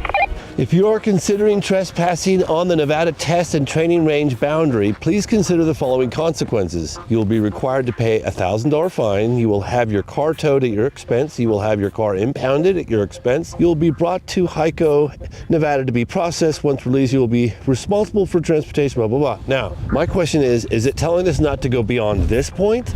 Or can we go a little further until, I think we go a little further. Oh, he's moving. That guy's watching us. He's listening to us too, I'm sure of it. You think they have that level of technology? That Absolutely. What makes you sure of that? Because I've heard about it. They can just point and they can listen. George Knapp's documented that. Folks, we gotta pay homage to the legendary Las Vegas journalist George Knapp. In 1989, George broke the story on Area 51 and brought its existence to the public eye. His interview with Bob Lazar, who claimed to have worked on reverse engineering alien technology, invited a firestorm of speculation, forever linking Area 51 to extraterrestrial secrets. George's fearless reporting forced the government to acknowledge the base's existence, and it laid the groundwork for decades of UFO investigations. Without him, the legend of Area 51 might still be a secret. James, you want to go say hi to the scary man? You want to go say hi? I mean, I want to. I want to see who that is. This is the gate. This is the next layer. Oh, he's coming down to us right now, over. They say there are only two guarantees in life: death and taxes. Yeah. I think the third is we go beyond that sign, we go to jail and or get shot. What we know about this space is you can tell, like we just drove in down 30 miles of dirt road to get here. You just simply can't imagine just how remote this place is until you come out here and see it in person. It just doesn't. You know, it's hard to convey. And the level of secrecy. Yeah, it's just the remoteness and secrecy. And when you finally do find the edge, you still barely see anything except for barbed wire tracking all through the grass, the signs, the gates. Are these guys special forces? Are they mercenaries? Who are the people patrolling the base? They're usually the people that are from special forces. They hire them up and they arm them and they tell them that, you know, this is the way we do business for the program, and off they go. What kind of power are they authorized to use on someone that's going towards the base? They are authorized lethal force. This base got a lot of attention in the late 80s when that guy Bob Lazar came forward through George Knapp. It was initially as a incognito, anonymously he came forward, and then ultimately because for fear of his life. He was saying that there were craft of non-human intelligence in the possession of the military, and they were being housed by Papoose Lake in a series of camouflaged hangars that were built into the side of the mountain. They have no wings, they have no tail, they have no visible means of propulsion, they make no sound, they don't have any air disturbance, very little noise. Some people will talk about a slight buzzing or humming sound within a certain proximity of them. They do things that are just defy physics as we understand it, right? You would want to keep that technology ultra secret because you'd want to weaponize it. Just a few miles down the road, the truth lies, right? The whole world wants to know what's going on out there. Have we got anyone from this base that's active to speak anonymously? Sorry, active? But he worked at the base for some time? He did, yeah. In what capacity, do you know? In non-military lingo, how would you explain to a layman what your career consisted of? It's like counterintelligence work where you're trying to prevent the enemy from finding out about what you're doing. How long did you serve on that base? I was there for 6 years. Tell us about the morning of the encounter. What happened? Well, we went up range. We had to look at a video of the UFO that came in and entered into the Nels test range from the previous week because they didn't know what it was, so they were just trying to get people to observe it and verify that, yeah, this is something that we didn't see, because you're talking to, anybody on my crew, we've been there for years. We'd seen all kinds of aircraft, and this didn't fit anything that we'd seen on the video. So this is what it recorded the UFO also. Looks like one. Right up high now. Going like straight up. So a UFO crash lands on the base and they wait until the Monday crew comes in to look into it? Pretty much, that's what it seems to have happened. This is a sign. Oh, he just honked at us. He just honked. He probably thinks this is something dangerous. He have honked? Dude, he thought, because he's hearing us? Well, hang on, I'm just asking. Wait. What did he say? What did you say? Hang on. Honk if you can hear us. Okay, we're about to drive up this road. Are you going to arrest us if we do so? Honk, please. We're good. This moment of Area 51 exploration is brought to you by Alien Jerky. If you're about to go to federal prison, first get this flavor in your mouth as well as this flavor. And you know what? Why didn't we think of it? We're gonna bribe the guard with this, dude. Oh yeah. Well, we talked to this guy earlier today and he's like, yeah, when I worked there, he goes, they'll just blast you. I was like, they'll just blast you? And he's like, yeah, they'll just take you out. Like, we're authorized to kill. You know what I think that means? Let's explore a little further.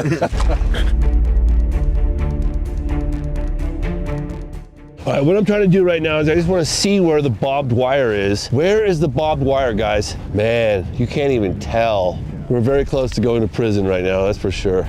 Guys, here comes more security. More security, more security. More security right now. Holy shit, the truck's coming up, look at that. Yep.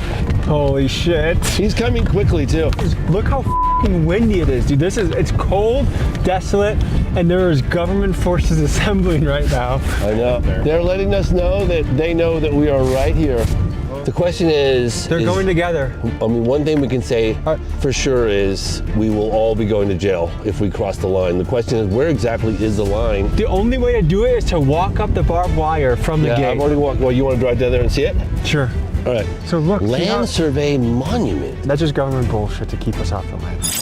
What happened next was strange. As we turned off our cameras to take a couple iPhone photos, we heard a noise, but not just any noise, one that had an eerie, metallic, and otherworldly sound. This is what followed immediately after. I heard that. What the f*** you hear? It sounded like metallic, something big, metallic, and somewhat loud. I thought someone was coming. You heard it? I heard it. You heard it? You heard it? Are you sure that wasn't my car? Positive. Yes. It came from right over there. No question. Well, you know, I told you guys they had a 99% chance of seeing security, and we saw security. We're gonna fold our cards for tonight in case they have any devices that can hear us. Oh, they can hear us. We just want to know the truth! Can you hear us? I have some beef jerky I can offer you! I repeat, I said beef jerky! I don't know if it's working. What we're dealing with right now is, like, there's so much disorientation and trickery that happens, like hearing certain noises. Like they said they heard this metallic thud. Was it the sign rattling, or was it a secret thing happening in the background? I mean, and that's how these stories get convoluted when it comes to the supernatural or the UFOs, or, you know, there's a lot of explanations for the same thing. So like in diving into the truth of these stories, you have to figure out how credible someone's testimony is, and it's been proven that eyewitness testimony actually isn't even that accurate. But when you have multiple eyewitnesses independently corroborating a story, that's where it becomes more and more airtight.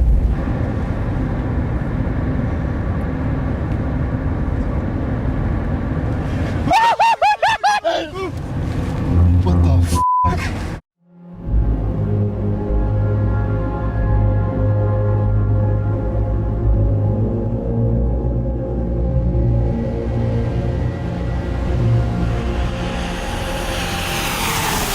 So we're going to the Alamo Inn, about 40 miles away, and kind of the other side of Area 51. There's the Alien, the Alamo Inn, and kind of if you go in between them, that's where you can go on the road to the back way of Area 51. And we're gonna talk to the motel owner and actually stay there the night.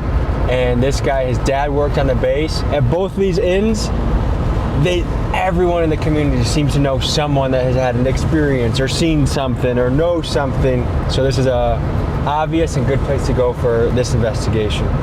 All right, folks, we're pulling up to the most famous mailbox in the world. Well, tell the people what we're looking at right now. So this is the remnants of what was once the black mailbox. Because of the nature of secrecy of the space, there's no road signs, there's no indication of where the entry point is to Area 51. There was this black mailbox to a rancher who lives probably at that ranch out there. This mailbox became the beacon of like the entry point to go in to check out Area 51. And so everyone's just like, turn right at the mailbox or turn left at the mailbox. Like that's the dirt road into Area 51. It became just super famous, the most famous mailbox on the planet. Also, I want to draw our attention to, there's mountain ranges everywhere we can look, and these are also vantage points. Yeah. And Chuck Clark spent his life documenting these vantage points, and one by one, the government shut them down? Yes. So what do you mean you shut down a mountain? His place got raided. He was raided right here in Rachel, and George Knapp covered the story at the time. The story goes with Chuck that he allegedly got his hands on footage of an alien encounter so good, so compelling, that Logan Paul drove to his house with $100,000 cash to try and buy the video, but Chuck refused. It goes without saying that research from guys like Chuck Clark are foundational and lay the groundwork that allow me to continue to explore the mystery of Area 51 further.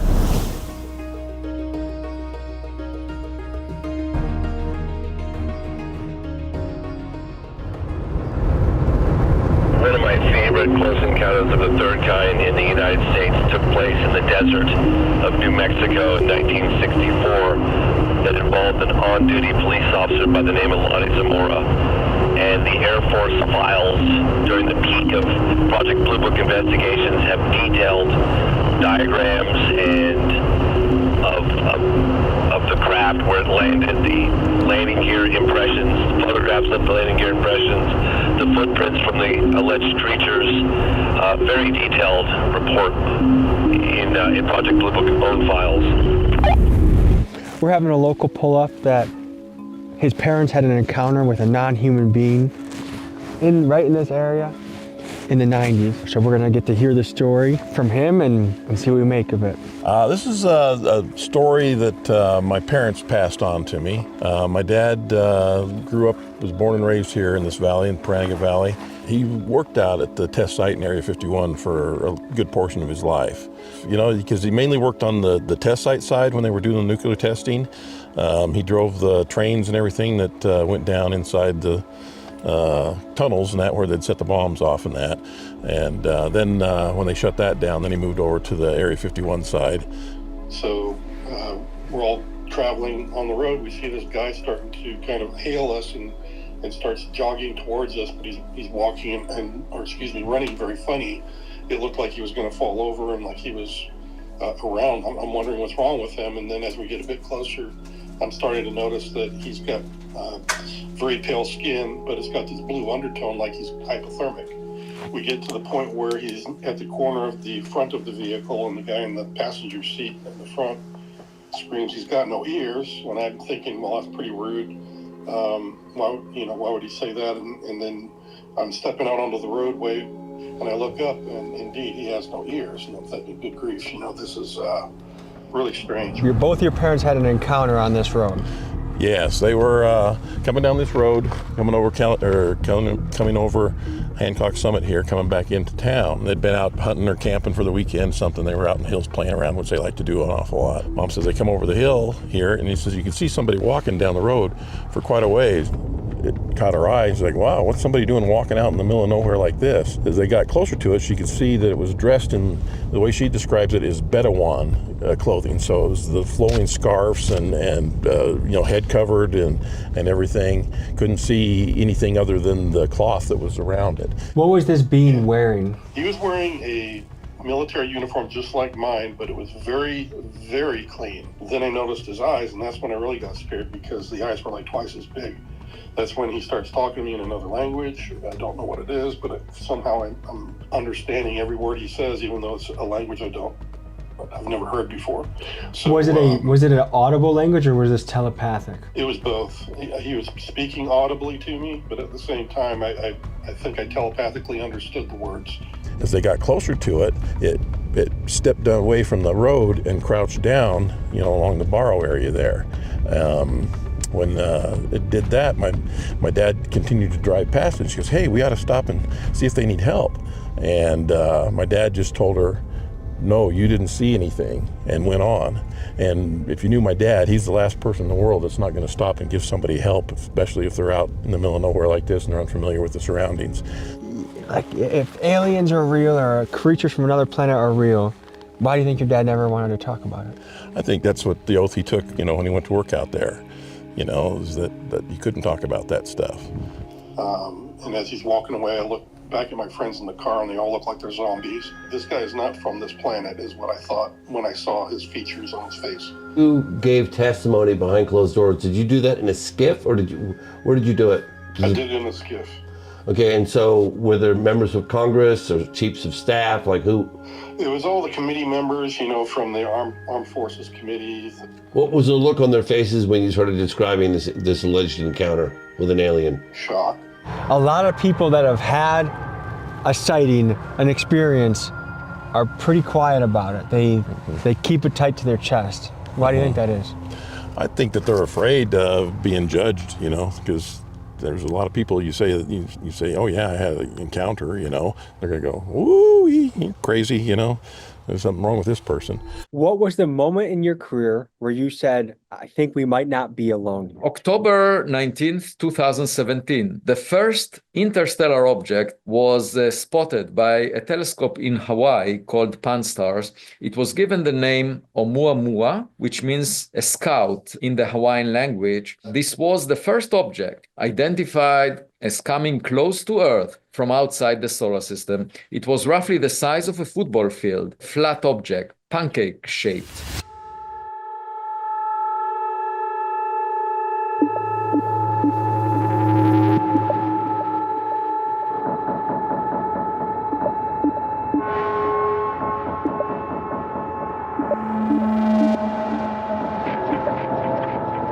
We're gearing up to hit Area 51 from another angle, and it went from being a beautiful, clear sky day that we were getting shots to we're stuck in a cloud. And I think it just goes to show the desert is a place that is magic tricks. Mother Nature plays magic tricks with the desert. No wonder people see bizarre shit, like just things get obscured in the desert, whether it's the mirage or the weather change.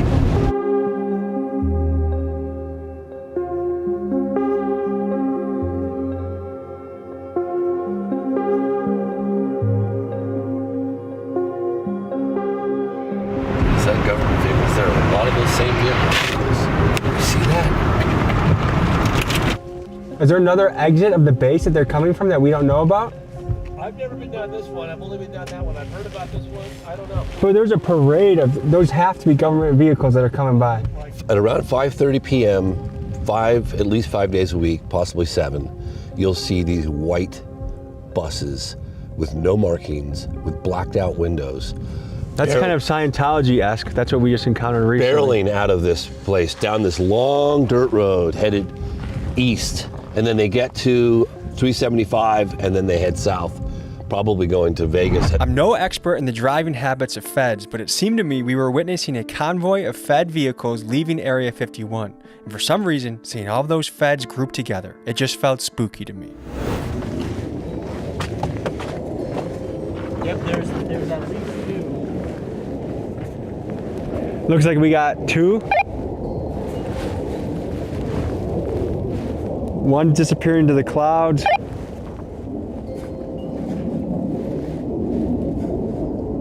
Can you describe some of the technology at the base? Like, how much more advanced is it than the public perception of what our technology is? I don't want to get into specifics, but it's hundreds of years. Hundreds of years ahead of what we think is happening? Yes. So I think part of the question is this just high-level military technology that they don't want other people to get their hands on?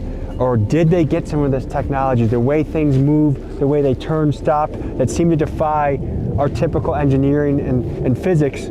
Did they get that from alien crafts? When an alien craft crashes, they have the best engineers in the country examine it and try to re-engineer it. Is that what's happening at Area 51? Or is this shit just so advanced and they just haven't released it to the public? Our conception of what is possible is 60 years in the past, 50 years in the past, and they just haven't shown us the good shit because, well, it's a tactical advantage in war. It's all possible.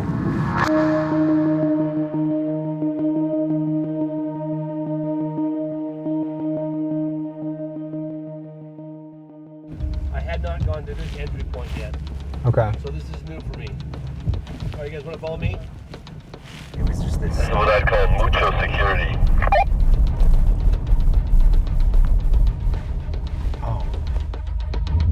God damn it. Unauthorized personnel. Look, now it's going. Not permitted beyond this point. So we almost did get captured. You just literally... Dude.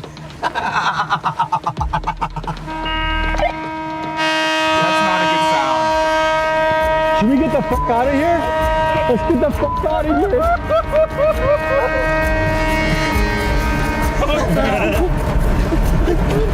That's push. Like, are we being pussies for leaving after that? No, they were trying to trap us. They were. Dude. Who's this guy fucking going backwards? Methy over here is going backwards, trying to get us. Is he? What the fuck is this guy doing? Is this guy on meth? What the fuck? This guy's going pretty fast backwards. We're going 45 miles an hour and he's beating us right now. What the hell is this guy doing? What is this guy doing? You just trespassed on federal property. You know the gate where they close, you can go into a gate and then they close a barrier behind you? That's an entrapment, yes. What happens if you get stuck in that? That's a way for them to keep your vehicle and yourselves from going any further. And they will draw their weapons on you and they will tell you, okay, you're coming with us. They'll take all your equipment, they'll dismantle your car, look at all of your cameras, look at all your film, they will confiscate everything. And you'll be lucky if you get your car back in a crate later on, let alone whether you will be serving jail time in one of their facilities right there on the site. Holy shit, that was great. So close to the So you think we would have been trapped if Keegan didn't remind me to back up? Hell yeah, they would have locked you in there. 100%. 100%. Yeah.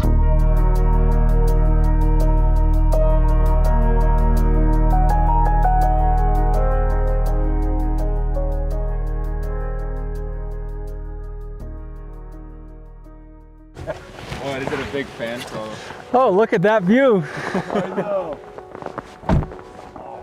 But you still can't see the base even if it does clear? No, I mean, yeah. Well, you can see just above it. So if there's any activity, you can see it from here, but you just can't like see the actual base. You see just above it. So folks, we took a deep dive into some of the claims, some of the people that have worked there, people that have experienced things. And I have to say some of this is quite compelling. When you hear Congress people talking about this, you know something is serious. And let me know what you guys think. You guys believers? Are you guys skeptics? Are you guys open to the possibility that this is real? It's been a pleasure taking this deep dive with you. I appreciate you, James. Go out there, watch this video. You can stream it, you can rent it. If you want to take this much, much further, this was a couple-day investigation. He's dedicated 30 years of his life to looking into this and made multiple documentaries on the subject. One of the world's renowned experts in the field. So if you want to take a deeper dive into that, his links into his documentaries are in the description. Rent them, stream them, check them out, and explore for yourself, and you determine what you think is true. Thank you guys for joining us. We'll see you next week. If we wanted to buy fentanyl, how easy would it be to find around here? It's easy. The homeless pooping, that's like inevitable down here. You're gonna see that every 5 feet type shit. Very rare footage. I ain't never seen this shit before. San Francisco's Tenderloin neighborhood is at the heart of the narrative about the city. Drugs, homelessness, crime. Ladies and gentlemen, we're in San Francisco, an open-air drug market of the Tenderloin. Here to show you the fentanyl crisis and what's going on.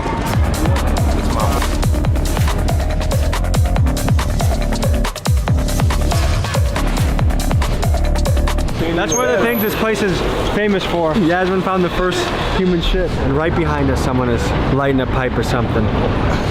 San Francisco is home to a notoriously gritty neighborhood called the Tenderloin. It's a place where people regularly smoke fentanyl, commit robberies, and poop in public all in broad daylight. It is home to an open-air drug market, and it's one of America's hotspots for fentanyl and homelessness. Shootings, murders, robberies, and assaults are the words you frequently find in headlines about this area. It's sort of a Wild West place where criminals run the streets, and it's gotten so bad that on March 14th of 2024, citizens and business owners banded together to sue the city of San Francisco because, and I quote, residents are terrified to leave their homes and businesses are unable to recruit staff. This is because if you walk yourself to work in the Tenderloin, it's almost certain that you will encounter people smoking fentanyl and injecting heroin. It's not uncommon to see naked homeless guys pooping and masturbating in front of you, and while you are at your job, you will need to be alert on whether the person entering your store will be stealing from you or trying to use the company bathroom to do drugs. It's a scary and filthy place, and it's also a very sad place because you have thousands of people living in absolute misery and turmoil. People that could be living up to their potential, but for some reason aren't. It's a huge problem with no end in sight. So the question is, what do you do about this? People on the right side of the political spectrum believe the solution involves more police, being tougher on crime, and moving the homeless people out of the area. But where do these people go? People on the left take what they view as more of a humanitarian approach. They look at drug addiction as an illness, and they believe the best way to help the problem is to invest into things like clean needles and pipes in an effort to prevent disease spreading, and also to provide housing and other resources for the people struggling. Today, we show you one of America's worst neighborhoods, we examine how the Tenderloin got to this point, we show you what happens here on a daily basis, and we talk about what could be done to improve this area. Let's hit the streets.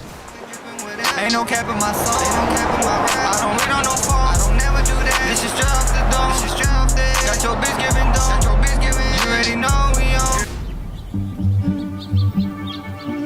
It is November 15th, 2023 as of filming this video, and we are in San Francisco to explore the Tenderloin, which is the open-air drug market. Let's give you a little background on the history of the Tenderloin. This section of the city earned its name after the higher quality cut of meat, beef tenderloins, and this was because police officers in the early 1900s would be able to afford beef tenderloins because of all the bribes they accepted due to ignoring illicit activity in the area. The bribes really kicked in when California passed the Red Light Abatement Act in 1914. This meant that other areas got more heavily policed, and that due to the Tenderloin's reputation for lax policing, many of those criminals came to the Tenderloin to set up shop in the area. So law enforcement looking the other way has long been part of this neighborhood's history. This area is particularly diverse, and some of this is due to the migration that followed after the Vietnam War. A significant number of people came from Vietnam, Laos, and Cambodia and moved to the area due to its affordability. Now, as far as housing goes in the Tenderloin, something notable is 25% of the housing stock is owned by nonprofits. This means a lot of the housing is halfway houses, homeless shelters, and recovery centers. And nonprofits do this in order to help the homeless community. A 2022 report estimated that 3,800 homeless people call this place home on any given night. And part of the reason homeless people love places like San Francisco, Los Angeles, and Phoenix is simply because of the nice weather that allows them to be outside year-round. So to summarize, the Tenderloin's troublesome predicament is nothing new, and this place has been plagued by drugs and crime for over 100 years. Arguably the human poo capital of America. They even apparently have an app here in San Francisco that tracks where human poo is so you don't step in it on the street.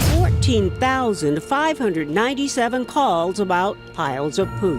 Down by the Civic Center, it's pretty grim. The Poop Patrol will have a staff of 6 and 2 trucks for a cost of about $750,000. It's going to be an interesting week to film because Chinese leader Xi Jinping, among other Asian leaders, are in town meeting with Biden, Kamala Harris. We filmed this episode in November of 2023. During this time, San Francisco was hosting the annual meeting for APEC, or the Asia Pacific Economic Cooperation. APEC promotes free trade and economic development among the nations that are members. And I can understand why the United States would want to clean up the streets to welcome our foreign guests to town, but here are 2 questions that come to mind. One, as it is largely Chinese fentanyl flooding the San Francisco streets, should not Chinese leader Xi Jinping see the effects of his country's export? And 2, why is it that we can clean the streets up for foreign leaders, but we can't clean up the streets for the American taxpayer that lives there and funds the cleanup in the first place? It appears that the Tenderloin has been altered a little bit. It's gotten a little bit of a clean image so that dear leader Xi Jinping doesn't see how crazy it really is, but we're going to give you a picture of what it's like in San Francisco's open-air drug market, the Tenderloin. Let's begin.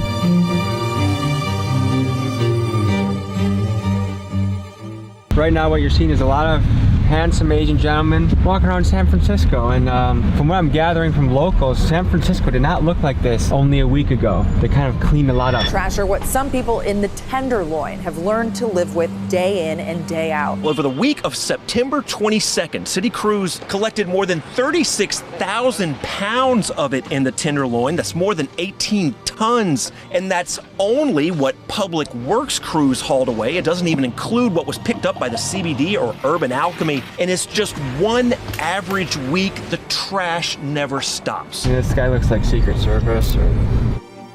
Holy shit, look, riot police. What is cooking up today, huh? I thought there was gonna be a video about fentanyl and homelessness and drug addiction, but it looks like it might be interspersed with a little bit more. Are we protected from bippers here? Don't leave your valuables with you. Okay. Because like they would entice them to break it. But then I'm here until 5:30. Okay, and if you need help fighting them off, call us too, okay? Okay. San Francisco is famous for being one of the more lawless places in America, but because all the foreign leaders are in town, we're putting up a pretty strong show of force. I don't know if it's gonna be an entirely accurate picture of what it's like day to day, but look, as you can see.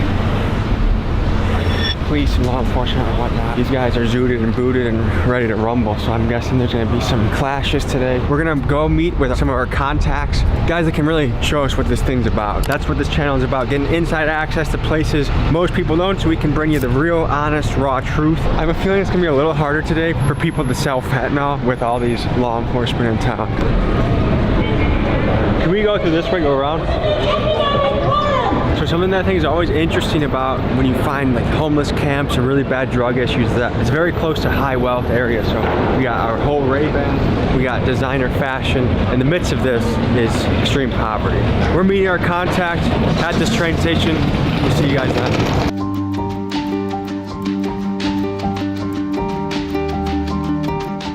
Is this where it normally goes down, is right here, it's busy? This is like the nice part of the Tenderloin. Once you go in there, that's where it's really at. I mean, you walk down here right now, there's so many police and federal agents. Not only that, normally this is not like that, like this.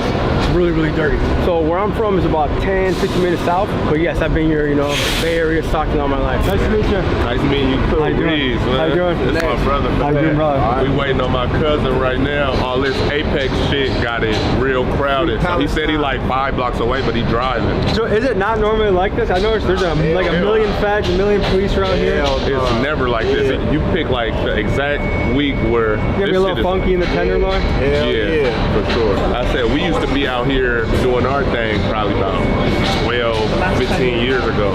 But we was outside, but my cousin, he never left. So that's why when I seen your shit, I'm like, I know who to put Tommy G in contact with. One thing I think that's a little funny is like when the Chinese leaders come to town, it's their fentanyl that's tearing up the town. But when they come, they gotta clean it up. You know what I mean? I think they should see some of the fentanyl. They should. We should show Xi Jinping a bag of fentanyl and be like, excuse me, sir, do you know where this came from? For real. This is f***ing up our nation right now, man. Are we officially in the Tenderloin right now? It's just across the street. Even right here, usually you're gonna see there's nodding, leaning, everything. They got the Secret Service. Have you guys heard of ISO? What's ISO? It's like stronger than fentanyl. Got some new shit now? What the f? If you could speak directly to the great leader Xi Jinping, is there anything you would tell him? They whole culture is crazy.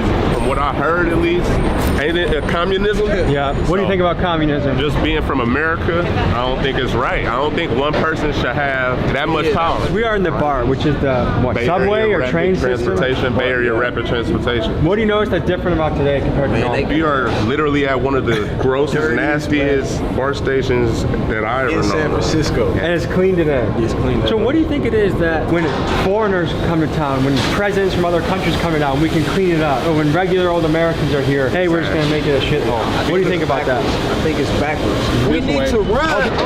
Tommy G, a fighter too. He gon' wrestler? Wrestling, you just You good at that shit? pretty good, yeah. Let's see. Oh shit. Okay, oh yeah. We're gonna look into the fentanyl, the trank, and all the drugs that are hitting the city right now and give you an inside look. Let's go boots on the ground.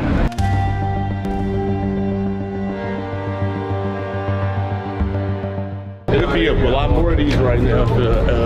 So is this a rich area here? Yes, it is. That's the cool part about it. These high rises, condos and shit, it's hella expensive to live in. And in the midst of that is literally a bed sheet with like poop and shit on it. Blood. You pay $4,500 a month. Brush this. So what is it like running a shop? People stealing shit all the time. There's homeless guys pooping in front of your store. I mean, we've been here for some years though, so everybody respects us. The homeless pooping, that's like inevitable down here. You're gonna see that every 5 feet type shit. You know what I mean? So what struggle did you face as a business owner in San Francisco? Over here be booming, bro. Yeah. Are you guys seeing the impact of fentanyl hit the streets? Hell yeah, it's the worst shit ever. Yeah. That shit worse than heroin, all that shit, man. That shit turned everything into zombies out here. Yeah. Lady trying to trade some Ben & Jerry's ice cream for some fentanyl. Trade some Ben & Jerry's ice cream. It was still frozen too. Do you think she boosted that ice cream? I don't know. Where is she? When Olympics come to town, when leaders come to town, we try and give a squeaky clean image to the world that everything's okay here, when really, it's not. Very rare footage. I ain't never seen this shit before. Tell us about the area that we're in right now. This is the Took Street. What's it like here? Like a lot of drugs, a lot of homeless people live down there. A lot of mental ill. I live here like almost 13 years. Does it normally look like this? No. Nighttime is bad because you got bars. The president is here today. That's why they clean everything. This is a high crime area? Yeah. 2 people got killed a month ago. What happened? It's the drugs. Each corner they sell like fentanyl. If we wanted to buy fentanyl, how easy would it be to find around here? It's easy. A lot of people are like Halloween every day. They dress up like a female guys with dress. You see half people be all naked. You see naked people around here? Yeah. Nice meeting you, bro. What kind of an adventure are you taking us on, and what are we gonna see? I'm just basically gonna take you on a little quick extravaganza here with a Tenderloin. Okay. Kind of sad, but you feel me? You feel me? We're gonna see Fetty Wap. A lot of Fetty Wap concerts sold out. I'm gonna give you the flip side to both. Feel me? It's people out here actually working to actually save lives and shit. I mean, I see a lot of people cleaning. I see a lot. I know there's a lot of treatment centers here. Yeah, we got resources trying to give people jobs. We usually walk around with Narcan, and fentanyl testers for the people that like to take pills and smoke weed and shit just so we test it. That shit is becoming a big monster. Where a lot of stuff is becoming laced. A lot of stuff is laced. And if something's laced with fentanyl, that could be a very deadly mistake, right? For sure. You think you're gonna take a couple puffs of weed, it's gonna be a nice day, and all of a sudden, yeah, it's been going like that. Say like the past year or two after the pandemic. So one thing to draw your attention to is the architecture in the area. So this is the anti-homeless architecture where they don't let people sit or sleep.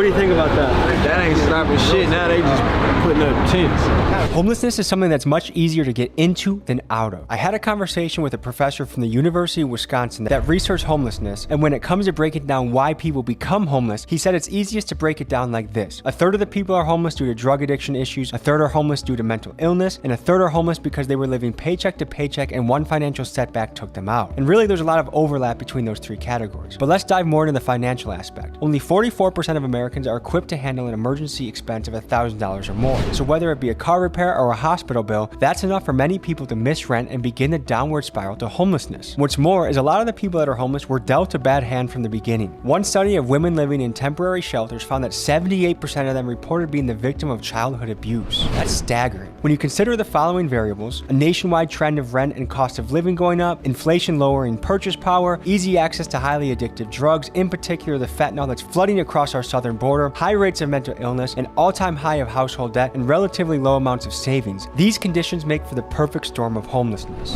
It feels messed up though that you even have to design a city like that. Right. Part of me understands if I was a business owner, I don't want a bunch of homeless people in front of my business. But when you look at just a person that wants a place to sit, it's tough. There's a yin and yang to this problem. If that wasn't right there, that's human shit. Yeah, that's human.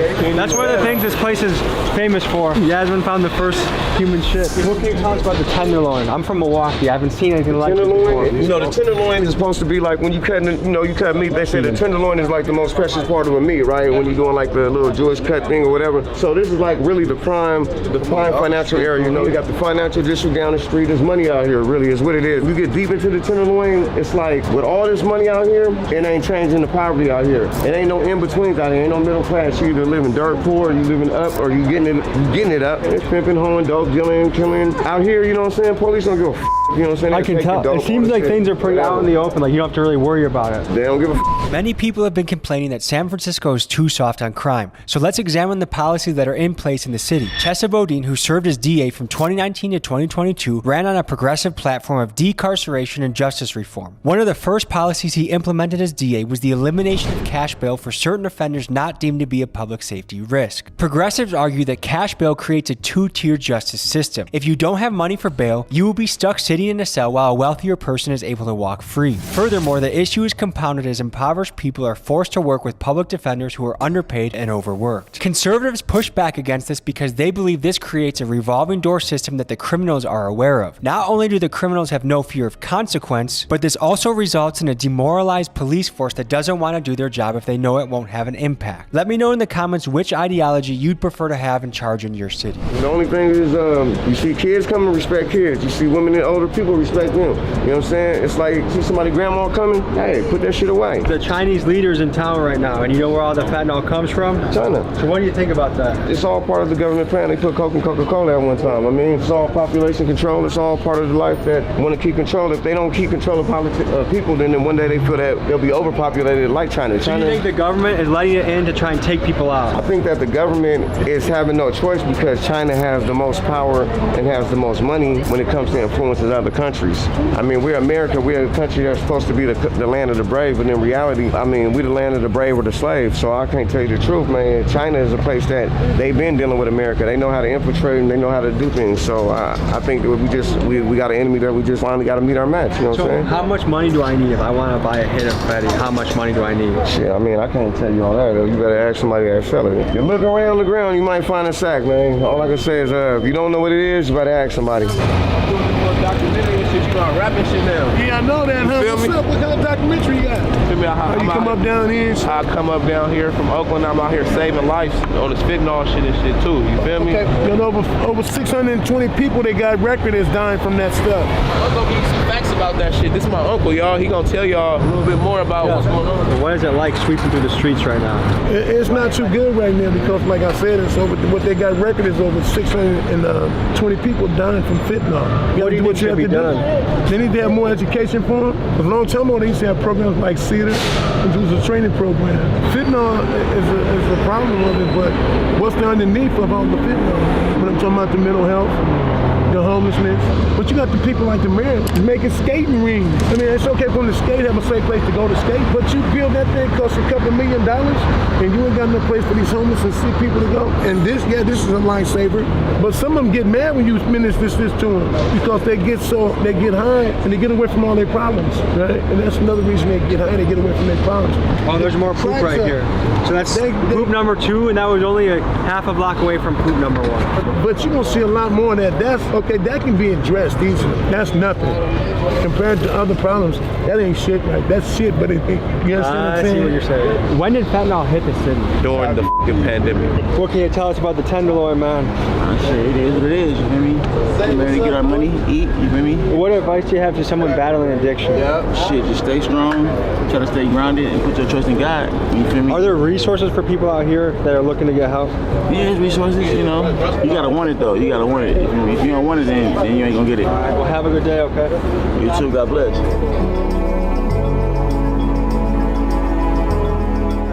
The people that are leaning over, what is that about? Pretty much people are high on fentanyl all day. There's something about it that makes your back.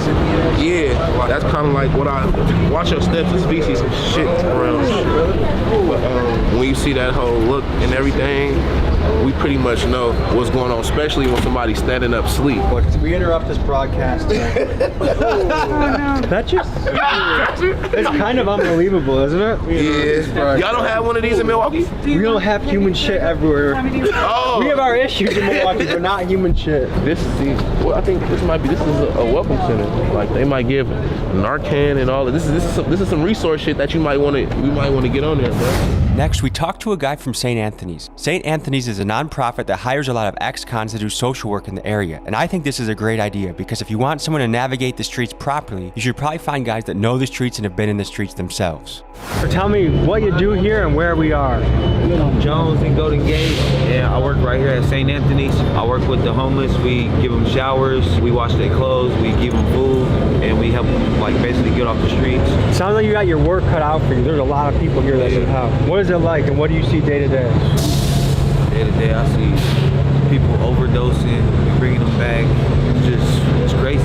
Have you had to use Narcan on someone? No. How do you bring them back if they're overdosing? Put the Narcan up their nose, and then you hit it with the pump 2 times, and then it brings them back. I guess, where do you see this going? Is it getting better? Is it getting worse? It's getting a little better out here. It's getting a little better. It'd be people that's relatively been in the streets, relatively may have been in jail, or relatively used to use drugs. You feel me? That get these jobs, and it's a help. It's a help to our streets. So you feel me? They need to keep them grants. In your opinion, what makes or breaks someone's success in becoming sober or getting off the streets? pushing, putting the effort to it, and giving them help. With a lot of these folks that you're working with, do you think childhood trauma or mental illness is a big part of their journey? Yeah. What is it that's tearing up the city right now? Is it more than fentanyl, or is it primarily fentanyl? I'm gonna say fentanyl, killing people. All my friends, everything, relatives, they all dying off of it, dying left to right. So if you had a message to America about this crisis, what would it be? Leave it alone. Leave it alone? Leave it alone.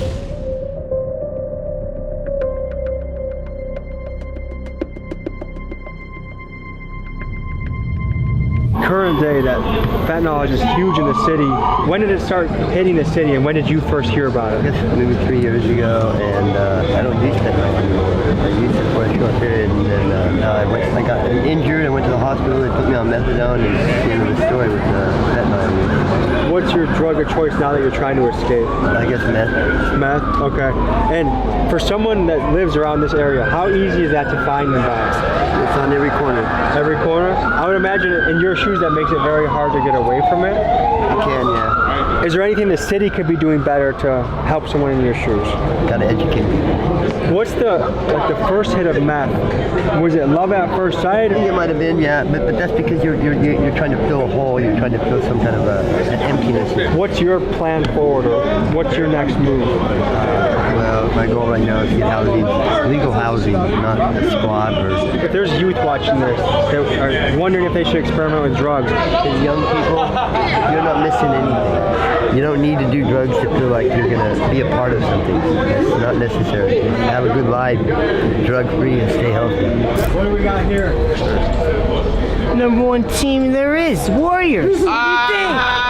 So, what percentage of people out here using Boost to supplement their use? So, first and foremost, you have to have mothers from around the world sit down and have a real debate. Because in 100 years, the human race is going to be doing cocaine. Have you ever done cocaine? Not yet. Now, when you look at your trash cans, and now you see excess of trash. Well, how do you stop inflation?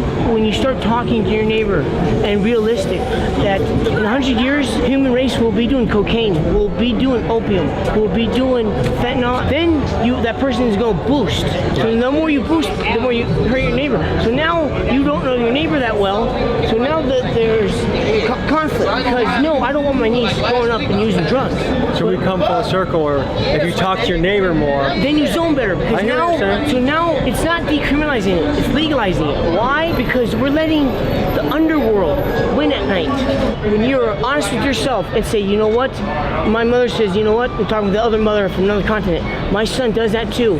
But now when you accept it, and instead of denying that person, now you zone better. So now at 3 o'clock in the morning, I think you speak in a smart and poetic way, but we do have an appointment we have to walk to. So I wish you the best. All right, man, take care. You keep it illegal. I hear you.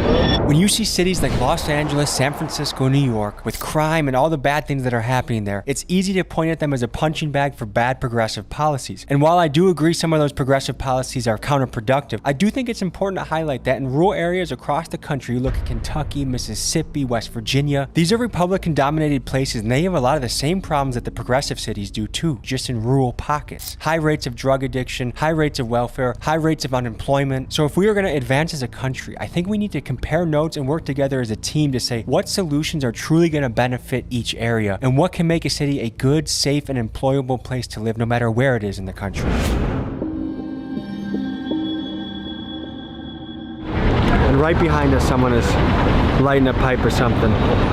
It's just so open and blatant here. I was out here on the streets from here, San Jose to Stockton, and I used to be one of these guys out here selling drugs, doing drugs. Yeah. So I was a part of this lifestyle for almost 20 years. I went in and out of prison for 5 times. I couldn't stay out of the street for more than 90 days. I would get out of prison within 2-3 months, right back in, 5 times. Is there a story from that time period that can give us an insight into what your life was like? I grew up around drugs and gangs all my life. So when I was a little kid, I already knew I was going to end up in prison. For me, I was able to get out of it through a lot of pain, and I finally made a choice in prison to finally get out of it, and now I'm out almost 5 years clean. Congratulations, brother.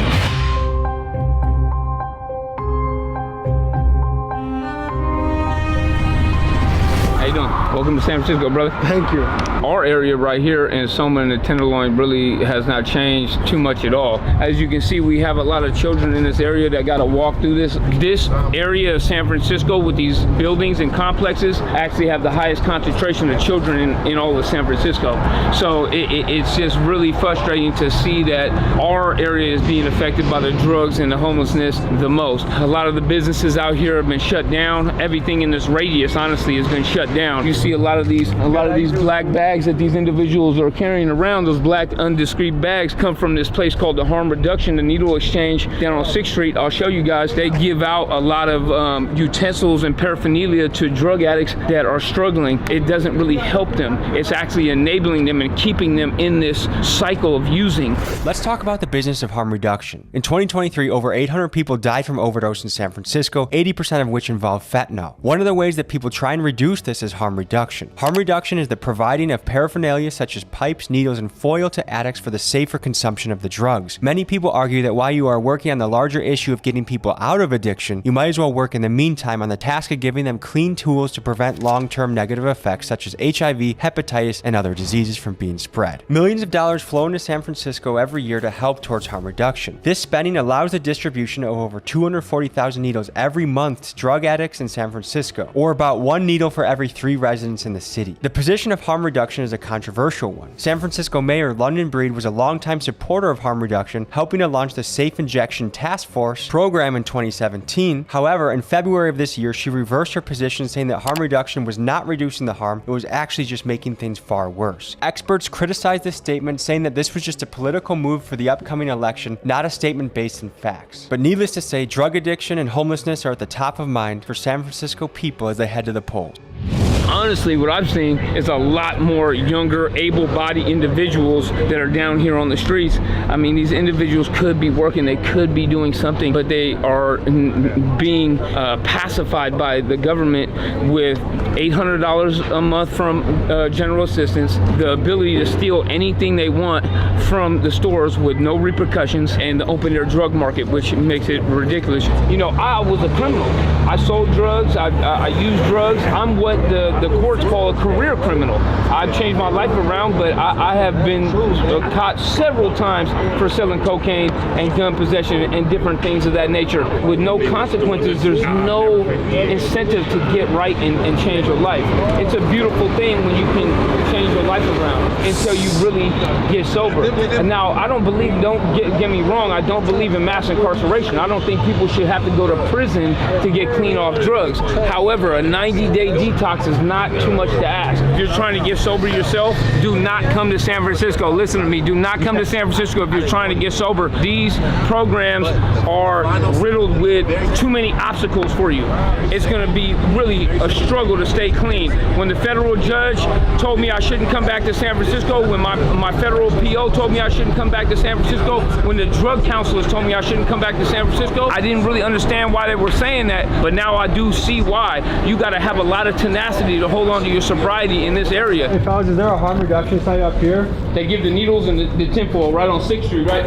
I've never been to that one. Oh, okay, where do you go? I go to 10th Street, but they give you like needles. But like that tin foil? They give you foil, pipes, and needles. I guess the argument is giving them clean pipes and clean needles reduces the spread of diseases. This comes from the Harm Reduction Center. This type of stuff is littered all over our city. What is that? These are individual cotton balls that they roll up for the addicts so they can draw the drugs up through it and filter it. Is the argument that it stops the spread of disease from dirty needles and all that? That's what their justification is? That is what their justification is. The Harm Reduction Center got started a long time ago. It was called the Needle Exchange. You give one dirty needle and you get one clean needle in exchange. The only thing logical about it is that they're getting funding. So the more stuff that they give away, the more they can ask for in their annual budget, right? Now that they're giving away all these materials, they can boast those numbers and inflate those numbers and say, hey, we gave away, I don't know, 3 million clean needles. But really what you did is you just gave a bunch of box of needles to individuals and then they ended up in the dumpster or wherever.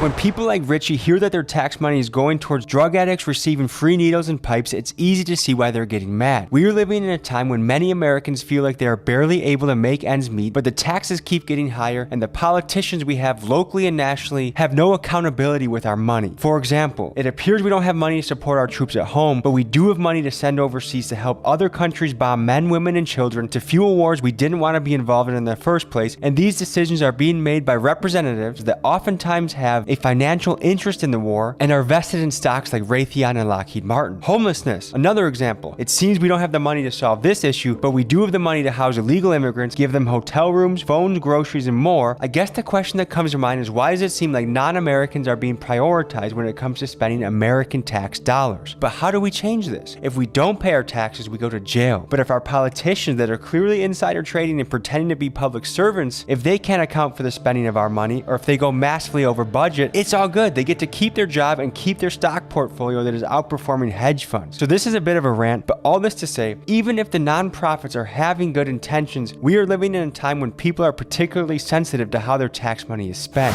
But this is it right here, the Harm Reduction Center. Let's see, it was going to be closed November 14th to 17th. Well, you guys just missed it. I'm 40 years old, from San Francisco, born and raised in A3 and shit. Struggling right now with addiction or what? Struggling with a lot of things. I got a lot of shit on my plate. It ain't, you know, we can all handle this together and shit. So when you go into this harm reduction site, do they give you help or do they just give you needles? Well, they got a lot of shit here. They got needles. Let me see those. What are those, the easy touch ones? They got needles, they got pipes and shit. They got, you know, wipes and shit. Next, we meet Mr. Gao, a San Francisco restaurateur who has experienced a slew of break-ins and frequent vandalism to his restaurant. Unfortunately, this is something he's come to look at as just a cost of doing business in San Francisco. Your parents came here from Vietnam. You were born in the Tenderloin, spent your first 8 years there, and then... No, so I came here when I was 13. 13? Yeah. So from 13 and then 8 years on, you lived in the Tenderloin. Yeah. What was that like? I thought it was just okay because I didn't know anything better, right? You know, so that's all I know. I didn't know anything about the outside, you know, the outside world. I know the Tenderloin. I go after school program up in the Tenderloin at the Clyde Memorial. There's a building on Elder Street. That's where our homeless people are. So you have friends in Tenderloin. You just do a lot of things in Tenderloin, and you feel safe. You feel comfortable, but you go nowhere. So when I could be able to get out, I'm out. How has you as a business owner been affected by the theft, the vandalism, the drugs in San Francisco? We get like graffiti all the time when we're building this place, and then we get homeless people, and then we get people breaking in, right? Someone just broke your window the other day? When something happened like this, I have no feeling. Like I feel like it's just normal to me right now. It's like somebody just breaking in, and we learn how to not put any money in a cashier, you know, like stuff like that. We just get used to it. Like become such an inconvenient thing for me, but it's happened that you expect it can happen. Are you frustrated with how people are not held accountable? Because it seems like people can just get away with this and nothing happens to them. That's what San Francisco is about, right? It's public safety. We don't have the public safety right now, right? I mean, you come in, you do graffiti, they're just hanging out. This right? is graffiti? Yeah, this is so little. I mean, they would do the whole building, right? There's nothing we can do. We actually record them. We record them breaking in. But what can I do? You know, there's nothing we can do. Literally, there's nothing we can do. Does that frustrate you? Of course it's frustrating, man. Do you expect more out of your city, out of your politicians, out of your law enforcement? Oh yeah, of course. Be someone that builds something, not destroys it. It's very easy to destroy things. You just kick things, you hit it with a hammer. Anyone can do that. A monkey could do that. But not anyone can build something. So be the person that builds something. There's a lot going on here. I think we gotta have empathy for what individuals are going through, but also you have to make rules of a society that makes sense. And to me, a lot of what's going on in San Francisco just doesn't make sense. Let's bring back some tough love, man, some abstinence-based treatment, and get people to be held accountable for their actions. That's all we asking. And if everybody got a little compassion, like you said, empathy in their heart, you know what I mean, you ain't got to know somebody. You see them laying on the ground, might look like they overdosed or something. Give them a shake. I don't know, see if they're awake. If not, call for help. It's just little things, man. Thank